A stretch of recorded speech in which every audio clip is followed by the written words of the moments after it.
ప్రభునందు ప్రియమైన వాళ్ళారా, ఈరోజు ఆదివారము 25వ తారీఖు ఫిబ్రవరి నెల 2024వ సంవత్సరము. ఈ యొక్క పునరుత్థాన దినంలో ఈ విధముగా కూడుకుని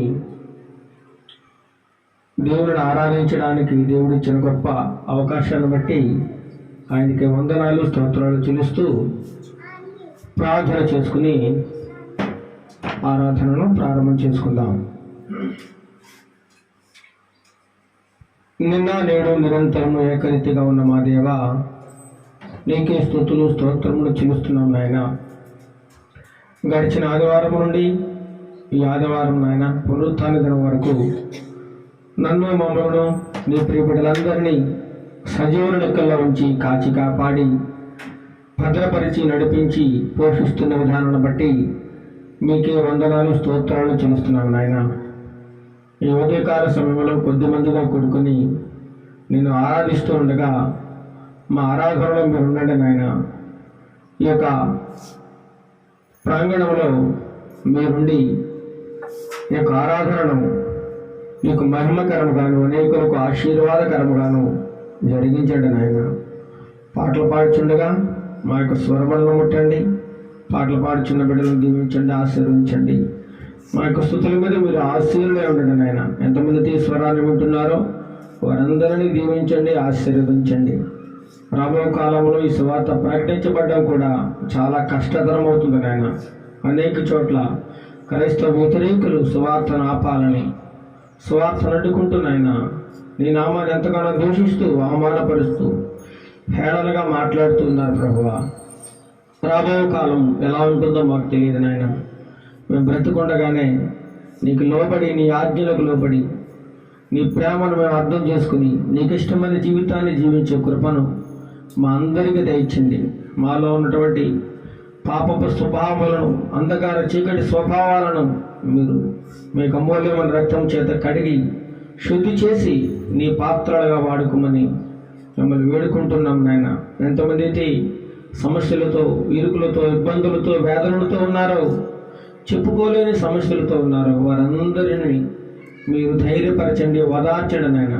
వారికి సమస్యలన్నిటి నుండి వారికి విడుదల, శాంతి, సమాధానం దయచినట్లుగా అనేక చోట్లనైనా నీ నామాన్ని ప్రకటిస్తున్న వారిని ఎంతోమంది అడ్డుకుంటూ నాయన నీ సువార్తను ఆపాలని ఎంతగానో ప్రయత్నం చేస్తున్నప్పటికీ మీ నామం ఇంకా ఎక్కువగా ప్రబలం అవుతుంది నాయన.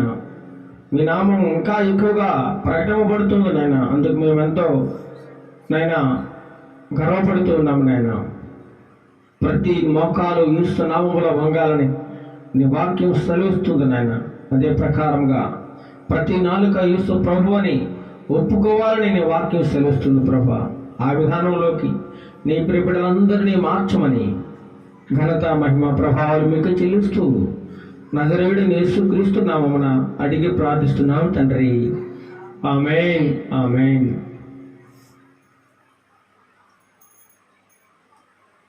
నీవు చేసిన ఉపకారములకు నేనేమి చెల్లింతును అనేటువంటి పాట పాడుకుని దేవుని నామాన్ని మహిమపరచుకుందాం. నీవు చేసిన ఉపకారములకు నేనేమి చెల్లింతును, నీవు చేసిన ఉపకారములకు నేనేమి చెల్లింతును. ఏడాది కూడలనా వేలాది పొట్టేలనా, ఏడాది కూడలనా వేలాది పొట్టేలనా, నీవు చేసిన ఉపకారములకు నేనేమి చెల్లింతును, నీవు చేసిన ఉపకారములకు నేనేమి చెల్లింతును. వేలాది నదులంత విస్తార తైలము నీకిచ్చిన చాలునా,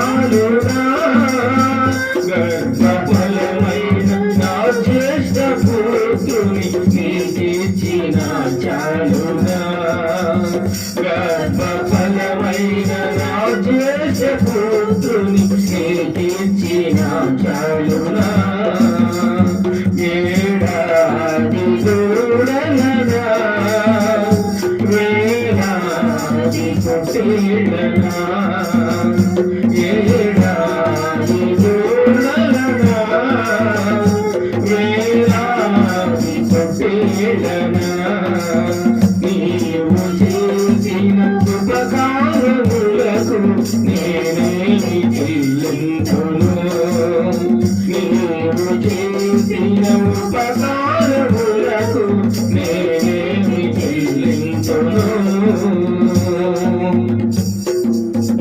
మరణ పాత్రుడనయ్యో నాకై మరణించితివ సిలువలో మరణ పాత్రుడనయ్యో నాకై మరణించితివ సిలువలో కరుణ చూపి నీ శిల్వ మార్గాన నడిపించును యేసయ్యా కరుణ చూపి నీ జీవ మార్గాన నడిపించును యేసయ్యా ఏడాది దూడలనా వేలాది పొట్టేళ్ళనా ఏడాది దూడలనా వేలాది పొట్టేళ్ళనా నీవు చేసిన ఉపకారములకు నేనేమి చెల్లించును నీవు చేసిన ఉపకారములకు నేనేమి చెల్లించును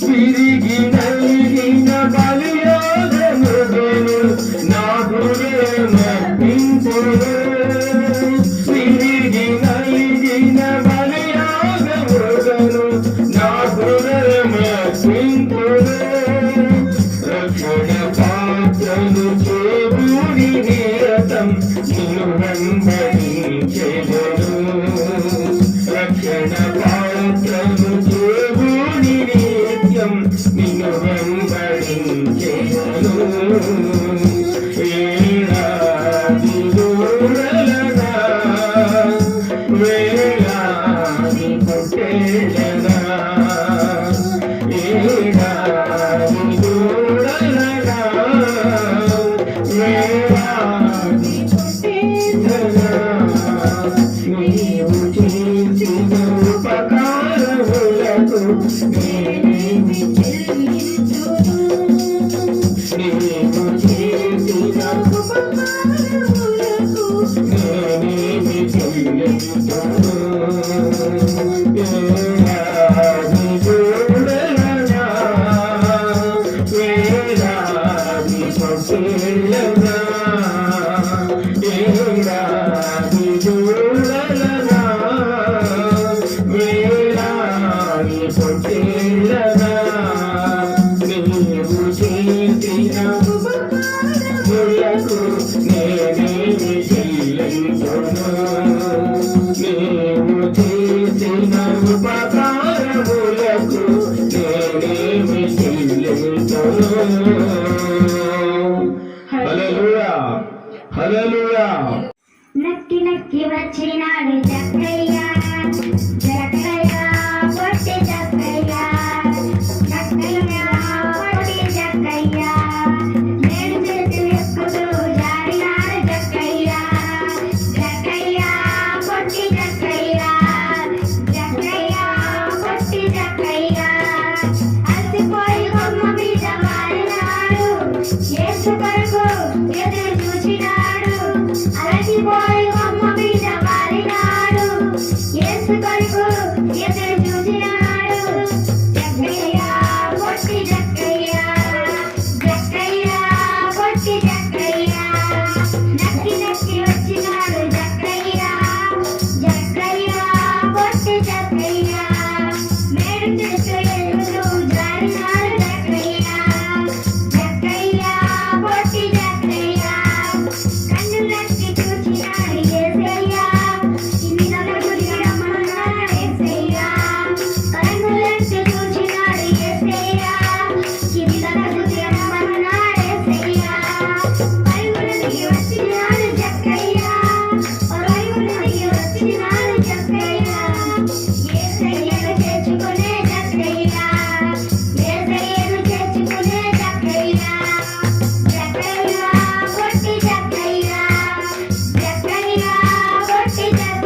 పొట్టి జక్కయ్య.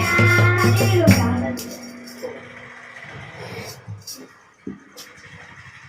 ఒక చిన్ని గొర్రెపిల్ల బహుదూరం పోయెను. తన వెదకి యేసు రక్షకుడొచ్చెను. ఒక చిన్ని గొర్రెపిల్ల బహుదూరం పోయెను. తన వెదకి యేసు రక్షకుడొచ్చెను. ముల్ల పగల మార్గంలోన యేసు వెళ్ళెను. తన కనుగొని యేసు భుజాన వేసి సంతోషించెను. ముల్ల పగల మార్గంలోన యేసు వెళ్ళెను. తన కనుగొని యేసు భుజాన వేసి సంతోషించెను. ఒక చిన్ని గొర్రెపిల్ల బహుదూరం పోయెను. తన వెదకి యేసు రక్షకుడొచ్చెను. ఒక చిన్ని గొర్రెపిల్ల బహుదూరం పోయెను. తన వెదకి యేసు రక్షకుడొచ్చెను. హల్లెలూయా. చిన్ని చిన్ని తమ్ముడు కాస్త నీవు నిలబడు. సవరించిన యేసయ్యకు స్తుతి పాట పాడు. చిన్ని చిన్ని చెల్లెలా కాస్త నీవు నిలబడు. సుధారించిన యేసయ్యకు స్తుతి పాట పాడు. ఊరు బిడ్డై పాడుకోవ నీకు కవలగా. పక్కింటి పాప దగ్గర లాగుకోవద్దు. ఊరు బిడ్డై పాడుకోవ నీకు కవలగా. పక్కింటి పాప దగ్గర లాగుకోవద్దు.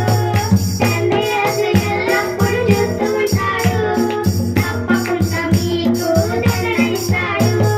తండ్రి యేసు ఎల్లప్పుడూ చూస్తూ ఉంటాడు.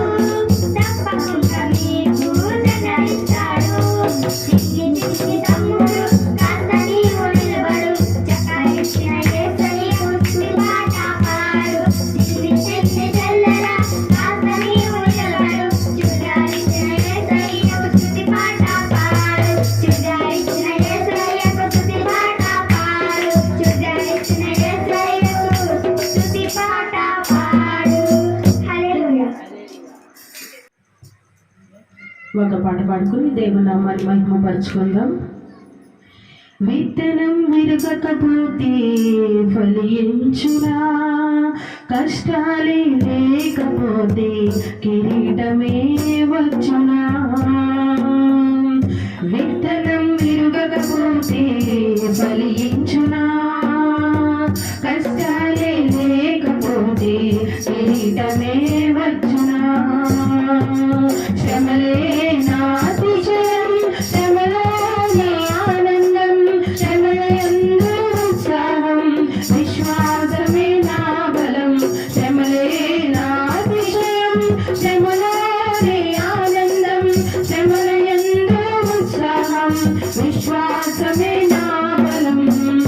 విత్తనం విరగకపోతే ఫలించునా, కష్టాలే లేకపోతే కిరీటమే వచ్చునా.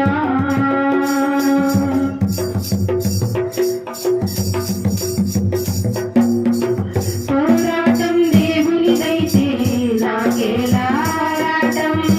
విశ్వసించి నిలుచుంటేనే ఇస్తాడు విజయ కిరీటం. పోరాటం దేవునిదైతే నాకేలా ఆరాటం. విశ్వసించి నిలుచుంటేనే ఇస్తాడు విజయ కిరీటం. వల్లాదును పుట్టించుటకే, దావీదును హెచ్చించుటకే, వల్లాదును పుట్టించుటకే, దావీదును హెచ్చించుటకే. కిరీటం కావాలంటే గొల్యాతును రావద్దా. కిరీటం కావాలంటే గొల్యాతును రావద్దా. శ్రమలే నా అతిశయం, శ్రమలోనే ఆనందం, శ్రమలయందు ఉత్సాహం, విశ్వాసమే నా బలం. శ్రమలే నా అతిశయం, శ్రమలోనే ఆనందం, శ్రమలయందు ఉత్సాహం, విశ్వాసమే నా బలం. విత్తనం విరగకపోతే ఫలించునా, కష్టాలే లేకపోతే కిరీటమే వచ్చునా.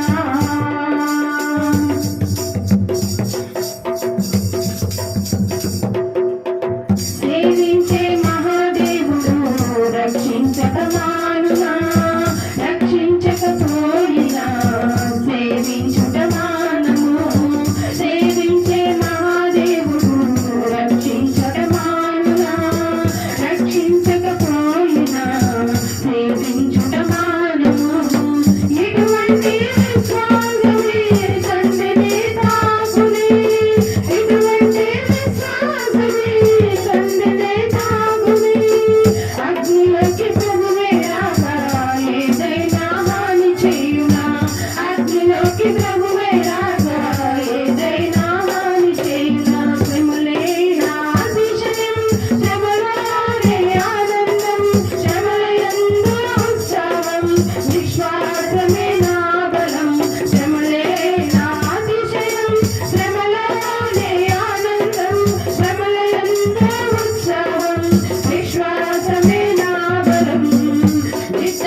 శ్రమ పెట్టి కొలది వారు విస్తరించి ప్రబలిది ఫరోను పుట్టించినది ప్రభు శక్తిని చాటుడికి ఫరోను పుట్టించినది ప్రభు శక్తిని చాటుడికి వాగ్దానం నెరవేరా ఫరోను రావచ్చా వాగ్దానం నెరవేరా ఫరోను రావచ్చా శ్రమలే నా అతిశయం శ్రమలో నా ఆనందం శ్రమలయందే ఉత్సాహం విశ్వాసమే నా బలం శ్రమలే నా అతిశయం శ్రమలో నా ఆనందం శ్రమలయందే ఉత్సాహం విశ్వాసమే నా బలం విత్తనం నింగకపోతే ఫలించునా కష్టాలే లేకపోతే కిరీటమే వచ్చునా విత్తనం నిరగకపోతే ఫలించునా కష్టాలే లేకపోతే కిరీటమే వచ్చునా శ్రమలే నా అతిశయం శ్రమలో నా ఆనందం శ్రమలయందు ఉత్సాహం విశ్వాసమే నా బలం శ్రమలే నా అతిశయం శ్రమలోనే ఆనందం శ్రమలయందు ఉత్సాహం విశ్వాసమే నా బలం విత్తనం విరగకపోతే ఫలించునా కష్టాలు లేకపోతే కిరీటమే వచ్చునా హలో మరి ఒక పాట పాడుకుని దేవుని నామాన్ని మహిమ పరుచుకుందాం ప్రేమా పూర్ణుడా స్నేహశీలుడా విశ్వనాథుడా విజయవీరుడా ఆపత్కాలమందున సర్వలోకమందున దీనజనాలి దీపముగా వెలుగుచున్నవాడా ఆరాధింతు నిన్నే లోకరక్షకుడా ఆనందింతు నీలో జీవితాంతము నీ కృపయంత ఉన్నతమో వర్ణించలేను స్వామి నీ కృపయంత తుది వరకు నడిపించు యేసయ్యా ప్రేమా పూర్ణుడా స్నేహశీలుడా విశ్వనాథుడా విజయవీరుడా పూర్ణమై సంపూర్ణమైన నీ దివ్య చిత్తమే నీవు నన్ను లేపి నూతనమైన జీవ మార్గము పూర్ణమై సంపూర్ణమైన నీ దివ్య చిత్తమే నీవు నన్ను లేపి నూతనమైన జీవ మార్గము ఇహమందు పరమందు ఆశ్రయమైన వాడవు ఇన్నాళ్ళు క్షణమైన నలుగురమైన దేవుడను నా తోడు నీవుంటే అంతే చాలయ్యా నా ముందు నీవుంటే భయమే లేదయ్యా నా తోడు నీవుంటే అంతే చాలయ్యా నా ముందు నీవుంటే భయమే లేదయ్యా ప్రేమా పూర్ణుడా స్నేహశీలుడా విశ్వనాథుడా విజయవీరుడా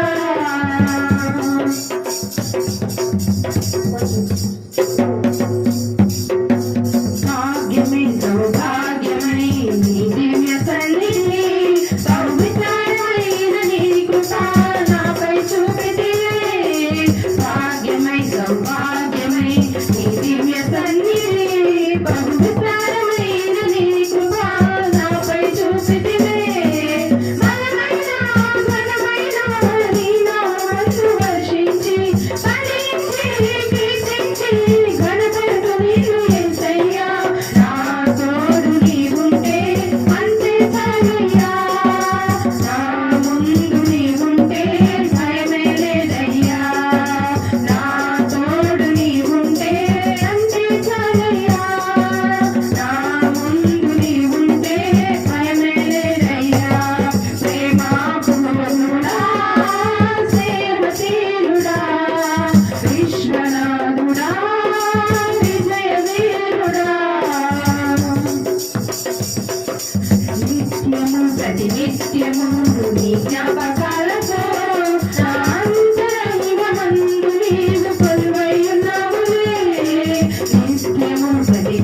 నిత్యము నీ జ్ఞాపకాలతో నా అంతరంగమందు నీవు కొలువై ఉన్నావులే. నిర్మలమైన నీ మనసే నా సంగీతం చేశాను. నీతోనే జీవిస్తా నన్ను తొలుతా యేసయ్యా. నా తోడు నీవుంటే అంతే చాలయ్యా. నా ముందు నీవుంటే భయమే లేదయ్యా. నా తోడు నీవుంటే అంతే చాలయ్యా. నా ముందు నీవుంటే భయమే లేదయ్యా. ప్రేమాపూర్ణుడా, స్నేహశీలుడా, విశ్వనాథుడా, విజయవీరుడా, ఆపత్కాలమందున సర్వలోకమందున దీనజనాన్ని దీపముగా వెలుగుచున్నవాడా, ఆరాధిందు నిన్నే లోకరక్షకుడా, ఆనందిందు నీలో జీవితాంతము. నీ కృప ఎంత ఉన్నతమో వర్ణించలేదు స్వామి. నీ కృప వరకు నడిపించు యేసయ్యా. ప్రేమాపూర్ణుడా, స్నేహశీలుడా, విశ్వనాథుడా, విజయవీరుడా. మేలు నాకై చేసితివే, నీ కృపలను నాకై కురిపించితివే. అందుకో నా ఆరాధన, ఆసీనుడవగు నా స్తుతులపై. అందుకో నా ఆరాధన, ఆసీనుడవగు నా స్తుతులపై. కన్నులకు కనబడని, చెవులకు వినబడని నా హృదయానికి గోచరము కాని, నా హృదయానికి గోచరము కాని. అలజడులు, ఆవేదనలు నన్ను చుట్టుముట్టి కలవరపరచగా. అలజడులు, ఆవేదనలు నన్ను చుట్టుముట్టి కలవరపరచగా. నాదరి చేరి నన్నాదరించిన మహనీయుడా, నాదరి చేరి నన్నాదరించిన మహనీయుడా. వివరించలేనిది, వర్ణించలేనిది నా ఊహకందది నీ మేలు. వివరించలేనిది, వర్ణించలేనిది నా ఊహకందది నీ మేలు. నీ మేలు కన్నులకు కనబడని, చెవులకు వినబడని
చక్కని పాటలు పాడుకొని దేవుని నామాన్ని పాటల ద్వారా స్తుతిస్తూ ఆయన నామాన్ని మహిమపరచున్నాము. ఇప్పుడు వాక్య పఠనం చేసుకుందాం. 91వ దావీదు కీర్తన మొదటి నుండి చివరి వరకు మనం చదువుకుందాం. మన మధ్యలో ప్రభులకి వచ్చి చదివినిపిస్తారు.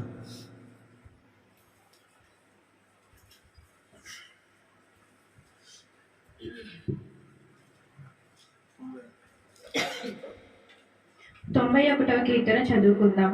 మహోన్నతిని చాటున నివసించువాడే సర్వశక్తుని నీడను విశ్రమించువాడు. ఆయనే నాకు ఆశ్రయము, నా కోట, నేను నమ్ముకున్న నా దేవుడని నేను యెహోవాను గూర్చి చెప్పుచున్నాను. వేటకాని ఊరిలో నుండి ఆయన నిన్ను విడిపించును, నాశనకరమైన తెగులు రాకుండా నిన్ను రక్షించును. ఆయన తన రెక్కలతో నిన్ను కప్పును, ఆయన రెక్కల కింద నీకు ఆశ్రయము కలుగును. ఆయన సత్యము కేడెమును డాలునై ఉన్నది. రాత్రివేళ కలుగు భయముకైనను, పగటివేళ ఎగురు బాణముకైనను, చీకటిలో సంచరించు తెగులుకైనను, మధ్యాహ్నమందు పాడుచేయి రోగములకైనను నీవు భయపడకుందువు. నీ ప్రక్కన 1000 మంది పడినను, నీ కుడి పక్కన 10,000 మంది కూలినను అపాయము నీ వద్దకు రాదు. నీవు కనులారా చూచుచుండగా భక్తిహీనులకు ప్రతిఫలము కలుగును. యెహోవా, నీవే నా ఆశ్రయము అని నీవు మహోన్నతుడైన దేవుని నీకు నివాస స్థలముగా చేసుకొని ఉన్నావు. నీకు అపాయమేమయూ రాదు, ఏ తెగులును నీ గుడారమును సమీపించదు. నీ మార్గములన్నిటిలో నిన్ను కాపాడుటకు ఆయన నిన్ను గూర్చి తన దూతలను ఆజ్ఞాపించును. నీ పాదములకు రాయి తగలకుండా వారు నిన్ను తమ చేతుల మీద ఎత్తి పట్టుకొందురు. నీవు సింహములను, నాగుపాములను త్రొక్కెదవు, కొదమ సింహములను, భుజంగములను అనగద్రొక్కెదవు. అతడు నన్ను ప్రేమించుచున్నాడు గనుక నేనతని తప్పించెదను. అతడు నా నామము నెరిగినవాడు గనుక నేనతని గనపరిచెదను. అతడు నాకు మొరపెట్టగా నేనతనికి ఉత్తరమిచ్చెదను. శ్రమలో నేనతనికి తోడై ఉండెదను. అతని విడిపించి అతని గొప్ప చేసేదను. దీర్ఘాయువు చేత అతనిని తృప్తిపరిచెదను. నా రక్షణ అతనికి చూపించెదను. దేవుడు తన పరిశుద్ధ వాక్యం దీవించును గాక. ఆమేన్. ఇక్కడ 91వ కీర్తనలో మహోన్నతుని చాటున నివసించేవాడే సర్వశక్తుల నీడను విశ్రమించేవాడు. వేటకాని ఊళ్ళో నుండి ఆయన నిన్ను విడిపించును, నాశనకరమైన తెగులు రాకుండా నిన్ను రక్షించును. ఇంకా చూసినట్లయితే రాత్రివేళ కలుగు భయమునకైనను, పగటివేళ ఎగురు బాణమునకైనను, చీకటిలో సంచరించు తెగులనకైనను, మధ్యాహ్నమందు పాడు చేయు రోగమునకైనను నీవు భయపడకుందువు. నీ ప్రక్కన 1000 మంది పడరను, నీ కుడి ప్రక్కన 10,000 మంది కూలిన అపాయము నీ ఎద్దకు రాదు అంటున్నాడు. ఏ తెగులు కూడా నీ గుడారమును సమీపించదు. నీ మార్గములన్నిటిలో నిన్ను కాపాడుటకు ఆయన నిన్ను గూర్చి తన దూతలకు ఆజ్ఞాపించును అంటున్నాడు. ఇంకా అతడు నాకు మొర్రపెట్టగా నేను అతనికి ఉత్తరం ఇచ్చేదను. శ్రమలో నేను అతనికి తోడే ఉండేదను. అతను విడిపించి అతను గొప్ప చేసేదను. దీర్ఘాయువు చేత అతనిని తృప్తిపరచెదను. నా రక్షణ అతనికి చూపించదనని దేవుడు తన పరిశుద్ధ గ్రంథంలో వ్రాయించున్నాడు. ఈ మాటలను బట్టి మనం ఆయన ఎంతగానో మహిమపరచబద్దులమై ఉన్నాము. కొద్ది నిమిషాలు మనం అందరం లేచి ఆయనకు స్తుతి ఆరాధన, స్తుతి నైవేద్యం చెల్లిస్తూ కొద్ది నిమిషాలు స్తుతి చేసుకుందాం. మనమందరం దేవాది దేవుని కొద్దిసేపు స్తుతి ఆరాధన చేసుకుని ఆయన నామాన్ని స్తుతి ఆరాధన నడిపించుకుందాం. స్తుతి స్తుతి స్తోత్రం స్తోత్రం స్తోత్రం స్తోత్రం స్తోత్రం స్తోత్రం మహాగణుడానికి స్తోత్రం స్తోత్రం ఘనమైన దేవానికి స్తోత్రం స్తోత్రం స్తోత్రం. నీ శక్తి గల నామాన్ని బట్టి వేలాది స్తుతులు స్తుతులు స్తుతులు స్తుతులు నువ్వు చేస్తున్న ప్రతి ఆశ్చర్యకాలను బట్టి నీకు వేలాది స్తోత్రములు స్తోత్రములు స్తోత్రములు. హల్లెలూయా హల్లెలూయా హల్లెలూయా హల్లెలూయా. స్తోత్రం స్తోత్రం స్తోత్రం స్తోత్రం స్తోత్రం. మా శ్రమలో మాకు తోడైన దేవానికి స్తోత్రం స్తోత్రం. మా ఆపదలో మమ్మల్ని ఆదుకున్న దేవానికి స్తోత్రం స్తోత్రం స్తోత్రం. మా ఇరుకుల ఇబ్బందుల నుండి మమ్మల్ని తప్పిస్తున్న దేవానికి స్తోత్రం స్తోత్రం స్తోత్రం. హల్లెలూయా హల్లెలూయా హల్లెలూయా హల్లెలూయా హల్లెలూయా. జీవం కలిగిన దేవానికి స్తోత్రం స్తోత్రం స్తోత్రం. మహోన్నతుడానికి స్తుతి స్తుతి స్తుతి స్తుతి స్తుతి స్తుతి. పరిశుద్ధుడానికి స్తోత్రం స్తోత్రం స్తోత్రం స్తోత్రం. స్తోత్రం స్తోత్రం స్తోత్రం మంచివాడానికి స్తోత్రం స్తోత్రం హల్లెలూయా హల్లెలూయా హల్లెలూయా నిన్న నేడు ఏకరీతిగా దేవా స్తోత్రం స్తోత్రం స్తోత్రం మారని వాడానికి స్తోత్రం మారని మహనీయుడానికి స్తుతి స్తుతి స్తుతి స్తుతి స్తుతి గొప్పవాడానికి స్తోత్రం స్తోత్రం స్తోత్రం నీవు చేసే ప్రతి ఆశ్చర్య కార్యములు బట్టి నీకు స్తుతి స్తుతి స్తుతి స్తుతి స్తోత్రం హల్లెలూయా హల్లెలూయా హల్లెలూయా ఏ అపాయము మాకు తగలకుండా నిత్యము కాపాడుతున్న దేవానికి స్తోత్రం స్తోత్రం స్తోత్రం స్తోత్రం హల్లెలూయా హల్లెలూయా హల్లెలూయా హల్లెలూయా మా స్తుతులకు ఆశీనుడు దేవానికి స్తోత్రం స్తోత్రం స్తోత్రం మా స్తుతులు అందుకొనదగిన దేవానికి స్తోత్రం స్తోత్రం నిజమైన వాడా నమ్మకమైన వాడా నీకే స్తోత్రం స్తోత్రం హల్లెలూయా హల్లెలూయా హల్లెలూయా మా స్తుతులపై ఆశీనుడా స్తోత్రం స్తోత్రం మా స్తుతులపై ఆశీనుడు కమ్మని అడుగుచున్నాం నీకే స్తుతి స్తుతి స్తుతి స్తుతి స్తుతి రాజులకు రాజువి ప్రభువుకు ప్రభువు నిజమైన దేవుడు నీ ఒక్కడవే తండ్రి నీకే స్తోత్రం స్తోత్రం స్తోత్రం స్తోత్రం స్తోత్రం హల్లెలూయా హల్లెలూయా హల్లెలూయా హల్లెలూయా హల్లెలూయా హల్లెలూయా మా స్తుతులు మీరు అందుకొనమని అడుగుచున్నామయ్యా స్తోత్రం స్తోత్రం స్తోత్రం స్తోత్రం మా విరుగు నలిగిన హృదయంతో స్తుతులు అర్పించుచుండగా మా స్తుతులు అందుకోనండి నీకే స్తోత్రం స్తోత్రం హల్లెలూయా హల్లెలూయా ఉన్నవాడా అనవాడా నీకే స్తోత్రం స్తోత్రం స్తోత్రం స్తోత్రం స్తోత్రం నీకే స్తుతి నీకే మహిమ నీకే ఘనత నీకే ప్రభావం కలుగును గాక స్తోత్రం స్తోత్రం హల్లెలూయా హల్లెలూయా హల్లెలూయా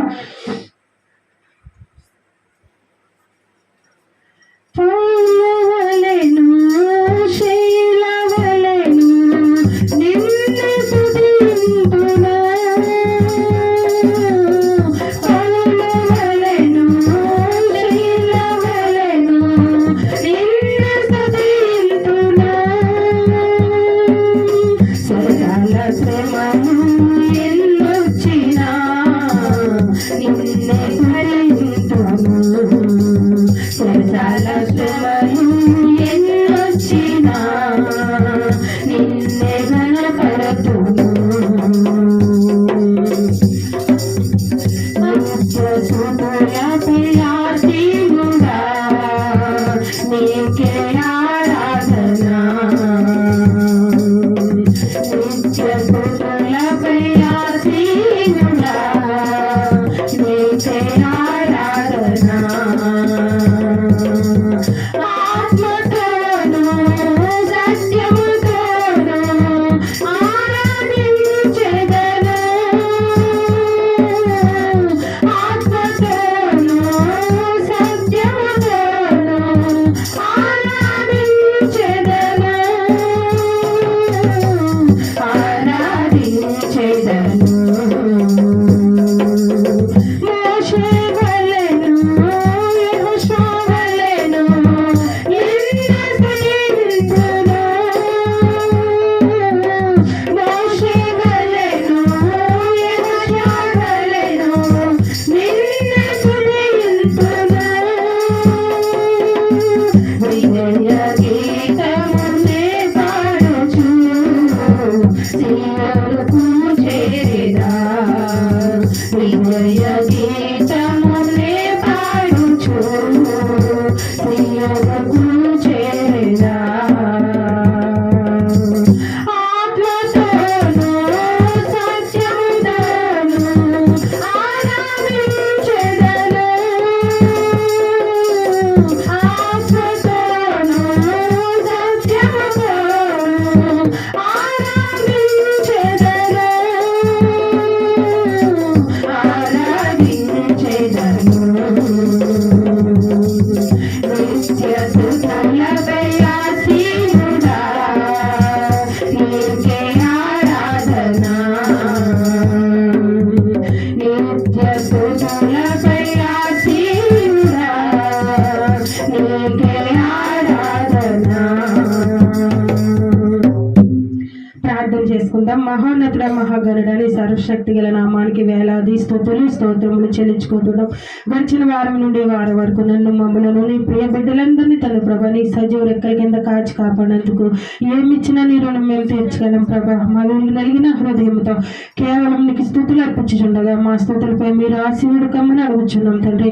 మా శ్రమల్లో నుండి మా ఇబ్బందుల నుండి మా ప్రతి విధమైన పరిస్థితుల్లో నుండి మమ్మల్ని కాపాడి తండ్రి ఈ ఉదయకాల సమయంలో సజీవ రెక్కల కింద సజీవ లెక్కల హృదయాల్లో ఉంచి ప్రభా నిన్ను స్తుతించడానికి, నిన్ను గనపరచడానికి, నిన్ను మహిమపరచడానికి ఈ విధంగా నిలవబెట్టినందుకు వేలాది స్తుతులు స్తోత్రములు చెల్లించుకుంటున్నాం.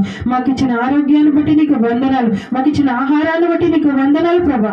దినదినము మమ్మల్ని పోషిస్తున్న దేవానికి స్తోత్రములు, మమ్మల్ని కాపాడుతున్న దేవానికి వేలాది స్తుతులు స్తోత్రములు చెల్లించుకుంటున్నాం ప్రభా. నైనా యేసయ్య, ఇంతవరకు జరిగిన ఆరాధనంతట్లో మీరున్నారని నమ్ముచున్నాం ప్రభా. నైనా ఈ ఆరాధనంతా కేవలం మీరే మహిమ పొందుకొని మనం అడుగుచున్నాం, మీరే ఘనత పొందుకొని మనం అడుగుచున్నాం ప్రభా. నీకు స్తుతులు స్తోత్రములు. నీ ఆరాధనలో పాల్గొన్న ప్రతి బిడ్డని దర్శించండి, దీవించండి. నీ వాక్యించే ప్రతి బిడ్డని బలపరచమని అడుగుచున్నాం. ఆన్లైన్ లో వింటున్న ప్రతి కుటుంబాన్ని మీరు బలపరచండి ప్రభా. నీ వాక్యించే ప్రతి బిడ్డని తృప్తిపరచమని అడుగుచున్నాం తండ్రి. నైనా యేసయ్య, నీ ఆత్మీయ ఆహారాన్ని భుజిస్తుండగా ప్రతి బిడ్డకి జ్ఞానాన్ని, తెలివిని, ఆరోగ్యాన్ని దయచేయమని అడుగుచున్నాం ప్రభా. యేసయ్య, ప్రతి ఒక్క చెవులు వినగల చెవులు, గ్రహించగల మనసును ప్రతి బిడ్డకి దయచేయమని అడుగుచున్నాం ప్రభా. నైనా యేసయ్య, నీ వాక్యం విన్న ప్రతి బిడ్డలు ఎటువంటి పరిస్థితులన్నా మార్పు చెందే కృపను నీ వాక్యం ద్వారా తండ్రి మార్పు కలిగేలాగా దీవించండి. మేము చేస్తున్న ఈ పరిచర్య ప్రభనైనా నీకే మహిమకరంగాను ఘనంగాను జరుగులాగా నీ సహాయం మాకు దయచేయమని అడుగుచున్నాం ప్రభా. యేసయ్య, రాబోయే దినంలో అనేకముగా తండ్రి, అనేకమంది రక్షణకే మేము పాటుపడుచుండగా ప్రతి ఒక్కరు రక్షింపబడేలాగా నీ కృపను సహాయమును దయచేయమని అడగచ్చు.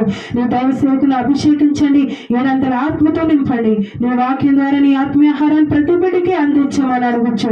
విన్న ప్రతి ఒక్కరు ప్రతి హృదయంలో భద్రపరుచుకుని నీ వాక్యానుసారం మన జీవితం కలిగి జీవించడానికి నీ కృపను సహాయమును దయచేయమని అడుగుచున్నాను. నేను తగ్గించుకుంటూ నీ నామాన్ని హెచ్చిస్తూ ఈ చిన్న స్తుతి ఆరాధన యేసయ్య పరిశుద్ధ నామములో అడిగి వేడుకుంటున్నాం తండ్రి. ఆమేన్. ప్రభువునందు ప్రియమైన వారులారా, ఇంతవరకు మనం దేవునికి మహిమకరంగా మన ఆరాధనను జరిగించుకుని ఉన్నాము. ఇప్పుడు కొద్ది నిమిషాలు వాక్యమును ధ్యానం చేసుకుందాం. మన ఆత్మీయ జీవితములకు కావాల్సినటువంటి ఆత్మీయ ఆహారం కొంతసేపు మనం ధ్యానం చేసుకుని ఆ దేవాది దేవుని స్మరణ చేసుకుందాం. ప్రార్థన. సదాకాలము మాతో ఉన్నవాడా, నీకే వందనాలు స్తోత్రాలు చెల్లిస్తున్నాం నాయన. ఇంతవరకు ఆరాధనలో మీరుండి పాటల ఎందు, వాక్య పఠన ఎందు, స్తుతి ఆరాధనలో మీరుండి ఎంతగానో నీకు మహిమకరంగా జరిగించిన ఈ ఆరాధనను బట్టి మీకు వందనాలు స్తోత్రాలు చెల్లిస్తున్నాం నాయన. కేవలం నీకు మాత్రమే మహిమ కలగాలి ప్రభువా. మేము నిమిత్త మాత్రము, ఎందుకు పనికిరాని వారము, అయోగ్యులము, అల్పులము నాయన. ఆయనలో నీ ప్రేమ చేత, నీ కృప చేత బలపరిచి, స్థిరపరిచి నీ వాక్యమును ధ్యానించడానికి ఇచ్చిన కృపను బట్టి వందనాలు స్తోత్రాలు నాయన. ఈ వాక్యం వినుచుండగా వినగలిగే శ్రమలను గ్రహించగలిగే హృదయమును మా ప్రియబిడ్డలందరికీ దయచేయండి. మాట్లాడేది నేను కాదు కానీ మీరే నాతో, మాతో, అందరితో మాట్లాడమని నజరుడైన యేసుక్రీస్తు నామమున అడిగి వేడుకొనుచున్నాం తండ్రి. ఆమేన్, ఆమేన్. ఈరోజు మన వాక్య ధ్యానాంశం ఏమనగా, నీ స్నేహం ఎవరితో? చెప్పండి. నీ స్నేహం ఎవరితో? స్నేహం ఈరోజు మనం మాట్లాడుకునే అంశం ఏమనగా స్నేహం కోసం మనం మాట్లాడుకుంటా ఉన్నాం. మన స్నేహం ఎవరితో కొనసాగుతుంది? మన స్నేహం లోకంతో కొనసాగుతుందా, లేదా యేసుక్రీస్తు ప్రభువారితో మన స్నేహం కొనసాగుతుందా అనేటువంటి కొన్ని విషయాలు మనం ఈరోజు ధ్యానం చేసుకుందాం. మన స్నేహం ఎవరితో సాగుతుంది? ఎవరితో మన స్నేహ బంధం ముడిపడి ఉంది? ఎవరితో స్నేహం మనకు మంచిది? ఈ లోక స్నేహం ఎటువంటిది? ఈ లోకములో ఉండే స్నేహితులు ఎలా ఉన్నారు? స్నేహం ముసుగులో ఇన్ని ఘోరాలు, నేరాలు జరుగుతున్నాయి. స్నేహం పేరుతో ఎందరి జీవితాలు బలైపోతున్నాయి. నిజమైన స్నేహితులు ఈ లోకంలో ఉన్నారా? అవసరానికి స్నేహంగా నటించేవారు చాలామంది ఉన్నారు. ఇంకా చెప్పాలంటే అనేక మంది ఈ స్నేహం పేరుతో మోసాలు కూడా చేస్తూ ఉన్నారు. స్నేహం పేరుతో ధన మాన ప్రాణాలు కూడా గాలిలో కలిసిపోతూ ఉన్నాయి. స్నేహానికి ఈనాడు అర్థం పర్థం లేకుండా పోయిందండి. ఈ స్నేహం అనేది చాలా పవిత్రమైనది, కళంకం లేనిది, స్వచ్ఛమైనది. అలాంటి స్నేహాన్ని చాలామంది తప్పుడుగా తమ అనుకూలతకు పాపం చేయడానికి ఈ స్నేహాన్ని చాలామంది ఉపయోగించుకుంటూ ఉన్నారు. ఒక వ్యక్తి అంటాడు, మంచి స్నేహితుడట మంచి పుస్తకం లాంటి వాడట. మంచి పుస్తకం చదువుతూ ఉన్నప్పుడు ఆ పుస్తకం యొక్క ఆ అక్షరాలు, ఆ యొక్క పరమార్థం మన జీవితం మీద ఎంతో ప్రభావాలు చూపిస్తూ ఉంటుంది. కొన్నిసార్లు ఆ పుస్తకం చదువుతున్నప్పుడు మన జీవితమే మార్పు చెందే అవకాశం కూడా ఉంటుందన్నమాట. అలాగే ఒక మంచి స్నేహితుడు మన జీవితంలోకి కానీ ప్రవేశిస్తే మన జీవితం ఆనందమయంగా ఉంటుంది. కష్టంలో కానీ, సుఖంలో కానీ, ఆపదలో కానీ, నష్టంలో కానీ నేనున్నాను, నీకేం పర్వాలేదు అని భరోసాగా నిలిచిన నిజమైన స్నేహితులు లోకంలో ఎవరైనా ఉన్నారంటే చాలా తక్కువనే చెప్పాలి. అరుదు, చాలా తక్కువ అండి. అలాంటి స్నేహితులు ఈ లోకంలో చాలా తక్కువ ఉన్నారు.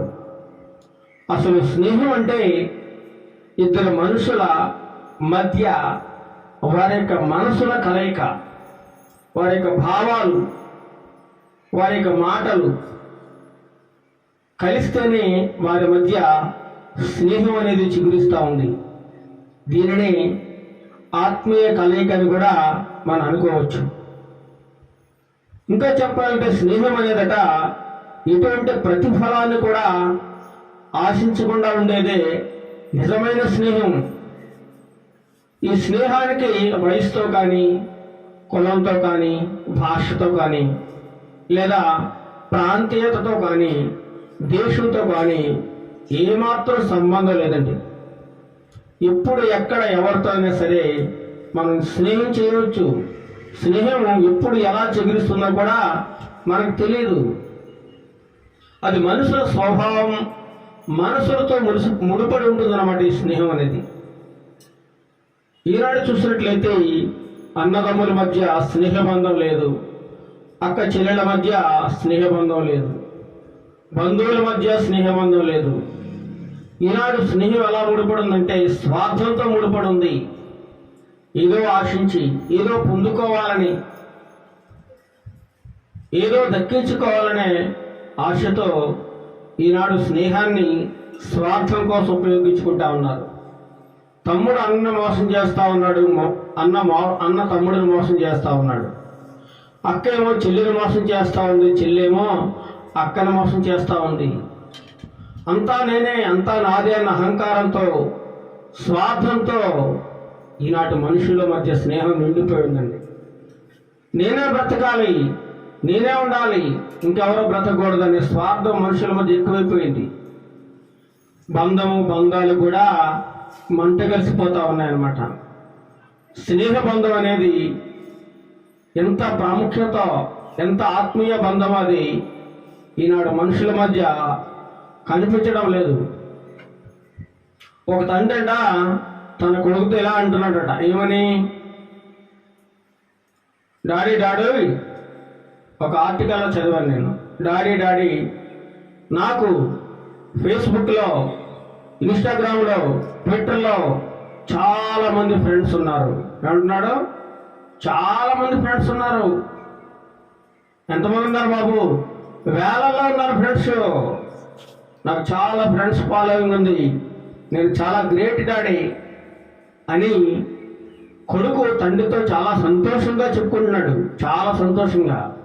ఎందుకంటే అతనికి ఫేస్బుక్లో చూసిన, ఆన్లైన్లో ఎంతోమంది, వాట్సాప్లో చాలామంది ఫ్రెండ్స్, విపరీతమైన ఫ్రెండ్స్ పెరిగిపోతూ ఉన్నారు. ఇతను చాలామంది ఇష్టపడుతూ ఉన్నారు. వాళ్ళ డాడీని అడుగుతున్నాడు, నాన్న నీకు ఎంతమంది ఫ్రెండ్స్ ఉన్నారు? నాలా వేలలో నీకేమైనా ఫ్రెండ్స్ ఉన్నారా అని తండ్రిని అడుగుతున్నప్పుడు ఆ తండ్రి అంటున్నాడు, బాబు నీకంత ఫాలోయింగ్ నాకు లేదు, నీలాగా వేలల్లో లక్షల్లో నాకు స్నేహితులు లేరు, కానీ నాకున్నది ఒకే ఒక్క స్నేహితుడు, నాకున్నది ఒకే ఒక్క స్నేహితుడు. ఏంటి డాడీ ఈ కాలంలో కూడా నీకు ఫాలోయింగ్ లేదా? ట్రెండ్ మారుతున్న కాలంలో ఆన్లైన్లో మనం ఎంతోమంది స్నేహితులు సంపాదించుకోవచ్చు కదా, అవకాశం ఉందా, ఎందుకు నువ్వు ఫ్రెండ్స్ని సంపాదించుకోలేకపోతున్నావు అని తండ్రిని అడిగినప్పుడు, నాకు చాలు బాబు ఆ ఒక్క స్నేహితుడు సరిపోతాడు, నాకు ఇంకా ఎక్కువ మంది స్నేహితులు కూడా అవసరం లేదు. అయితే తండ్రి తన కొడుకుతో మాట్లాడుతూ ఉన్నాడు, బాబు నీకు చాలా మంది స్నేహితులు ఉన్నారు కదా, చాలా మంచి ఫాలోయింగ్ ఉంది కదా, అయితే నాకు పని చేసి పెట్టాలి, చిన్న సహాయం చేయాలి నాకు అంటున్నాడు తండ్రి. ఏంటి నన్ను నాకు చెప్పు అని అన్నప్పుడు, ఏం లేదు బాబు, నాకు కొంత డబ్బు అవసరం ఉంది, నీకు చాలా మంది స్నేహితులు ఉన్నారు, చాలా మంచి ఫాలోయింగ్ ఉంది, ఫేస్బుక్లో కానీ ఇన్స్టాగ్రామ్లో కానీ ట్విట్టర్లో కానీ వాట్సాప్లో కానీ చాలా మంది స్నేహితులు ఉన్నారని చెబుతున్నావు కదా, నాకు అర్జెంటుగా కొంత డబ్బు అవసరం, ఒక 5 లక్షలు అవసరం ఉంది, కాబట్టి నీ స్నేహితులకు చెప్పి నాకు ఆ డబ్బుని నువ్వు అరేంజ్ చేసినట్లయితే, పరమాయించినట్లయితే మళ్ళా ఒక 2 రోజుల్లో తిరిగి ఇచ్చేద్దాం, నువ్వు ఈ సహాయం నాకు చేసి పెట్టు నీ స్నేహితుల ద్వారా అని తండ్రి కొడుకుని అడిగాడు అనమాట. కొడుకు అంటున్నాడు, ఏమని, అదెంత పని డాడీ, నాకు చాలా ఫాలోయింగ్ ఉంది, జస్ట్ నేను ఒక మెసేజ్ పెడితే చాలు, చాలా మంది స్నేహితులు నా ఫోన్పే అకౌంట్లోకి డబ్బులు పంపించేస్తారు, నీకేం పర్వాలేదు, నీకు 2 రోజుల టైం కాదు, 1 రోజులోనే నీకు అరేంజ్ చేస్తాను 5 లక్షలు మా స్నేహితులను అడిగి, అదెంత పని అని తండ్రితో కొడుకు చెప్తా ఉన్నాడు. సరే బాబు అరేంజ్ చేయని తండ్రి చెప్పాడు. ఇంకా ఆ రోజు నుంచి మొదలు పెట్టాడు కొడుకు, అందరికీ ఫోన్లు చేస్తూ ఉన్నాడు, మెసేజ్లు పెడతా ఉన్నాడు, విషయం చెబుతా ఉన్నాడు. ఏమని, హలో మై డియర్ ఫ్రెండ్స్, నా ప్రాణ స్నేహితులారా, నాకు కొంచెం డబ్బు అవసరం ఉంది, ఒక 5 లక్షలు అర్జెంటుగా కావాలి, నాకు మీరు అరేంజ్ చేస్తే 2 డేస్లో మీకు రిటర్న్ పంపించేస్తాను అని చెప్పి మెసేజ్లు పెడతా ఉన్నాడు, ఫోన్ చేస్తూ ఉన్నాడు, వాట్సాప్లో చాటింగ్ చేస్తూ ఉన్నాడు, ఫేస్బుక్లో ఇన్స్టాగ్రామ్లో మెసేజ్లు పెడతా ఉన్నాడు. స్నేహితుల నుంచి కూడా రిప్లై వస్తూ ఉంది. ఏమని, హలో మై డియర్ ఫ్రెండ్, అంత డబ్బు మా దగ్గర లేదు అని కొందరు, అంత డబ్బు మేము ఇవ్వలేమని కొందరు, ఒకవేళ మా దగ్గర ఉన్నా నిన్ను నమ్మి అంత డబ్బు ఇవ్వలేమని కొందరు. ఇలా ప్రతి ఒక్కరు కూడా ఏ స్నేహితుడికి ఫోన్ చేసినా ప్రతి ఒక్కరు కూడా నోనే సమాధానం ఇస్తూ ఉన్నారు, లేదు లేదు లేదనే సమాధానం. కొన్ని వందల మందికి ఫోన్ చేశాడు, కొన్ని వందల మందికి, వేల మందికి మెసేజ్లు చేశాడు, కానీ ఎవరు కూడా స్పందించడం లేదు, ఏ ఒక్కరు కూడా సహాయం చేయడం లేదు, ఏ ఒక్కరు కూడా నీకెందుకు నేను ఇస్తాను అనే మాట ఎవరు అనడం లేదండి. ఎవరు చూసినా నా దగ్గర డబ్బులు లేవు అని ప్రతి ఒక్కరు కూడా అదే సమాధానం ఇస్తూ ఉన్నారు. స్నేహితుల మీద ఎంతో ఆశ పెట్టుకున్నాడు, స్నేహితులను ఎంతో నమ్మాడు, చివరికి తన ప్రాణ స్నేహితులను కూడా అడిగాడు, అరే కొంత డబ్బు కావాలి అర్జెంటు, మీరు ఇచ్చినట్లయితే మరలా 2 రోజుల్లో తిరిగి ఇచ్చేస్తాను, మీరు నన్ను నమ్మండి అని ఎంతగానో ఆ రిక్వెస్ట్ చేసి ప్రాధాన్యపడి అడిగినా సరే ఎవరు కూడా లేవని సమాధానం ఇచ్చారు.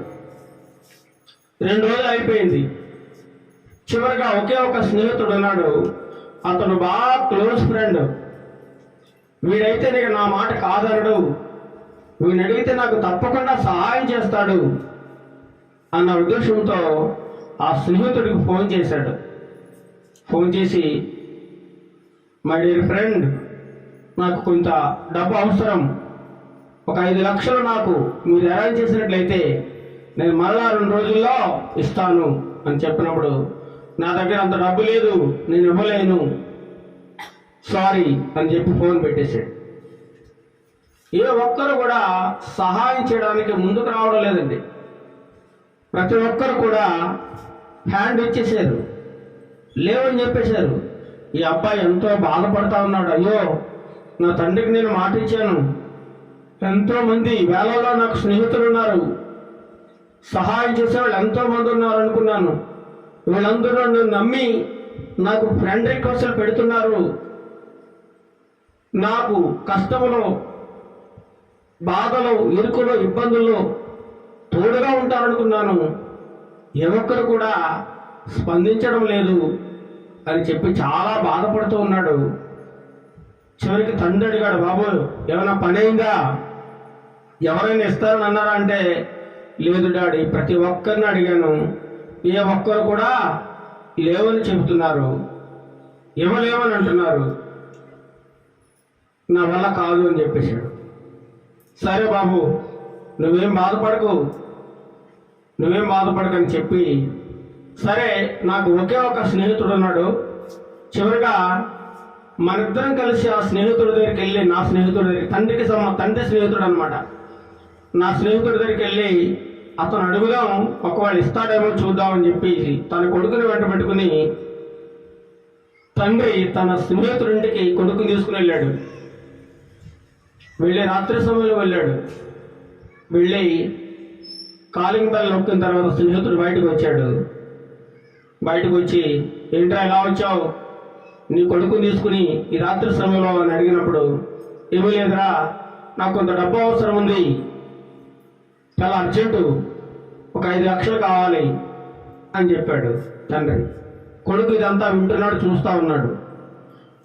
ఏమాత్రం ఆలోచించకుండా తన స్నేహితుడు లోపలికి వెళ్ళి తన బీరువాలోంచి 5 లక్షలు కట్టలు తీసుకొచ్చి ఒక బ్యాగ్లో పెట్టి, ఇదిగో డబ్బు తీసుకుని వెళ్ళు, నీకు ఎంత కష్టం వచ్చిందో, నీకు ఎంత ఆపద ఉందో, ఈ డబ్బు నీకు ఎంత అత్యవసరమో, ఈ రాత్రి సమయంలో నా దగ్గరికి వచ్చావంటే నీకు ఏదో చాలా అవసరం, చాలా పెద్దదై ఉంటుంది అని చెప్పి తన స్నేహితుడు, ఒక్కగానొక్క స్నేహితుడు, తన తండ్రికి సంబంధించిన స్నేహితుడు ఆ డబ్బు చేతిలో పెట్టాడు.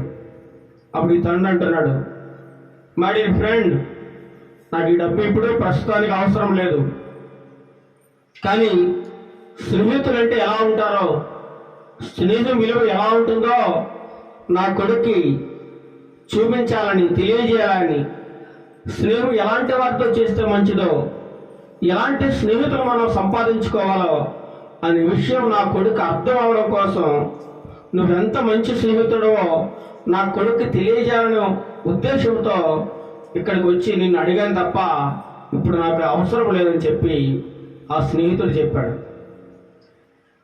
అప్పుడు ఆ కొడుకు చూసి చాలా సంతోషించాడు.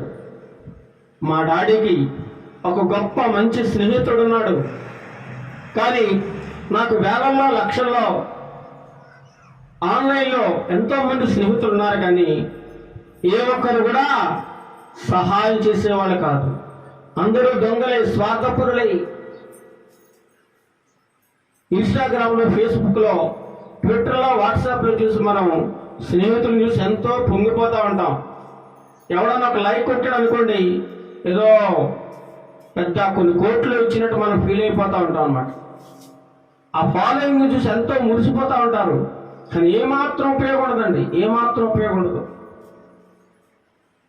కానీ ఈ లోక స్నేహితులందరికంటే కూడా ఒక మంచి స్నేహితుడు ఉన్నాడు, నిజ స్నేహితుడు. ఆయన ఎవరండి? ఆయన యేసుక్రీస్తు ప్రభువారు. యేసుక్రీస్తు ప్రభువారు అంటే యేసుక్రీస్తు ప్రభువారు.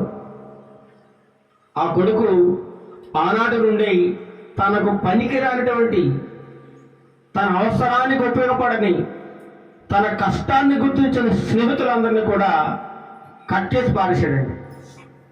ఆనాటి నుండి మంచి స్నేహితులను ఎన్నుకోవడం ప్రారంభించాడు, మంచి స్నేహితులతో స్నేహం చేయడం ప్రారంభించాడు. మనం ఎలాంటి వారితో స్నేహం చేస్తూ ఉన్నాం? మన స్నేహితులు ఎలాంటి వారు?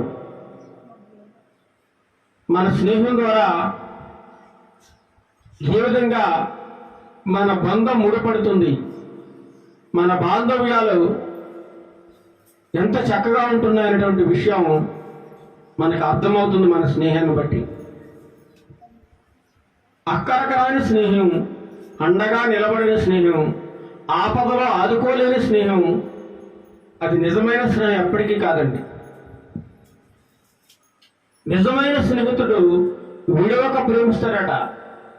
స్నేహం అనేది ప్రకృతి వంటిది. అది ఆహ్లాదంతో పాటు హాయిని, ప్రేమానురాగాలను, ఆప్యాయతలను అది పంచిస్తూ ఉంటుంది మనకి. ఇంకా చెప్పాలంటే ప్రియులారా, విశ్వాసం లేకుండా కూడా స్నేహం ఏమాత్రం నిలబడదు. కష్టకాలంలో ఉన్నప్పుడే నీకు నిజమైన స్నేహితులు ఎవరో నీకు అర్థమవుతుంది. ఎవరితో అయినా స్నేహం చేయడం చాలా సులువే, కానీ దాన్ని నిలబెట్టుకోవడం చాలా కష్టం. స్నేహం కంటే గొప్పది ఈ లోకంలో ఏదీ లేదు. ఈ లోక స్నేహం కంటే మించినది, గొప్పది, వెలకట్టలేనిది, అన్ని విషయాల్లో నీ వెంట ఉండి నిన్ను నడిపించేది, ఒక మాటలో చెప్పాలంటే నీ సమస్త బాధ్యతలను భరించేది యేసయ్య స్నేహం మాత్రమే. ఆ యేసయ్య స్నేహం ఈ లోకంలో నువ్వు బ్రతికినంతకాలం నీకు తోడుగా ఉంటుంది. తర్వాత పరలోకములో కూడా శాశ్వత కాలం ఆయన స్నేహం చిరకాలం నీతో ఉంటుంది. కానీ ఈ లోక స్నేహం కొంతకాలం వరకే. భార్యాభర్తల మధ్య, అన్నదమ్ముల మధ్య, అక్క చెల్లెల మధ్య, బంధువుల మధ్య ఈ స్నేహం కొంతకాలం వరకే. ఏదో ఆశించి చేస్తూ ఉంటారు, నీ దగ్గర నుంచి ఏదో పొందుకోవాలని చేస్తూ ఉంటారు స్నేహం నీతోటి. నువ్వు వారికి ఎంతో అవసరం ఉంటుంది కాబట్టి నీతో 10 మంది తిరుగుతూ ఉంటారు నీ అవసరాన్ని బట్టి. స్నేహాలన్నీ కూడా ఎలా ముడిపడిపోయాయండి. కొంతమంది స్నేహం కోరితో మనుషుల్నే చంపేస్తూ ఉన్నారు, నిలువున పాడు చేస్తూ ఉన్నారు, డబ్బును దోచుకుంటా ఉన్నారు, కుటుంబాలు సర్వనాశనం అయిపోతూ ఉన్నాయి స్నేహం వల్ల.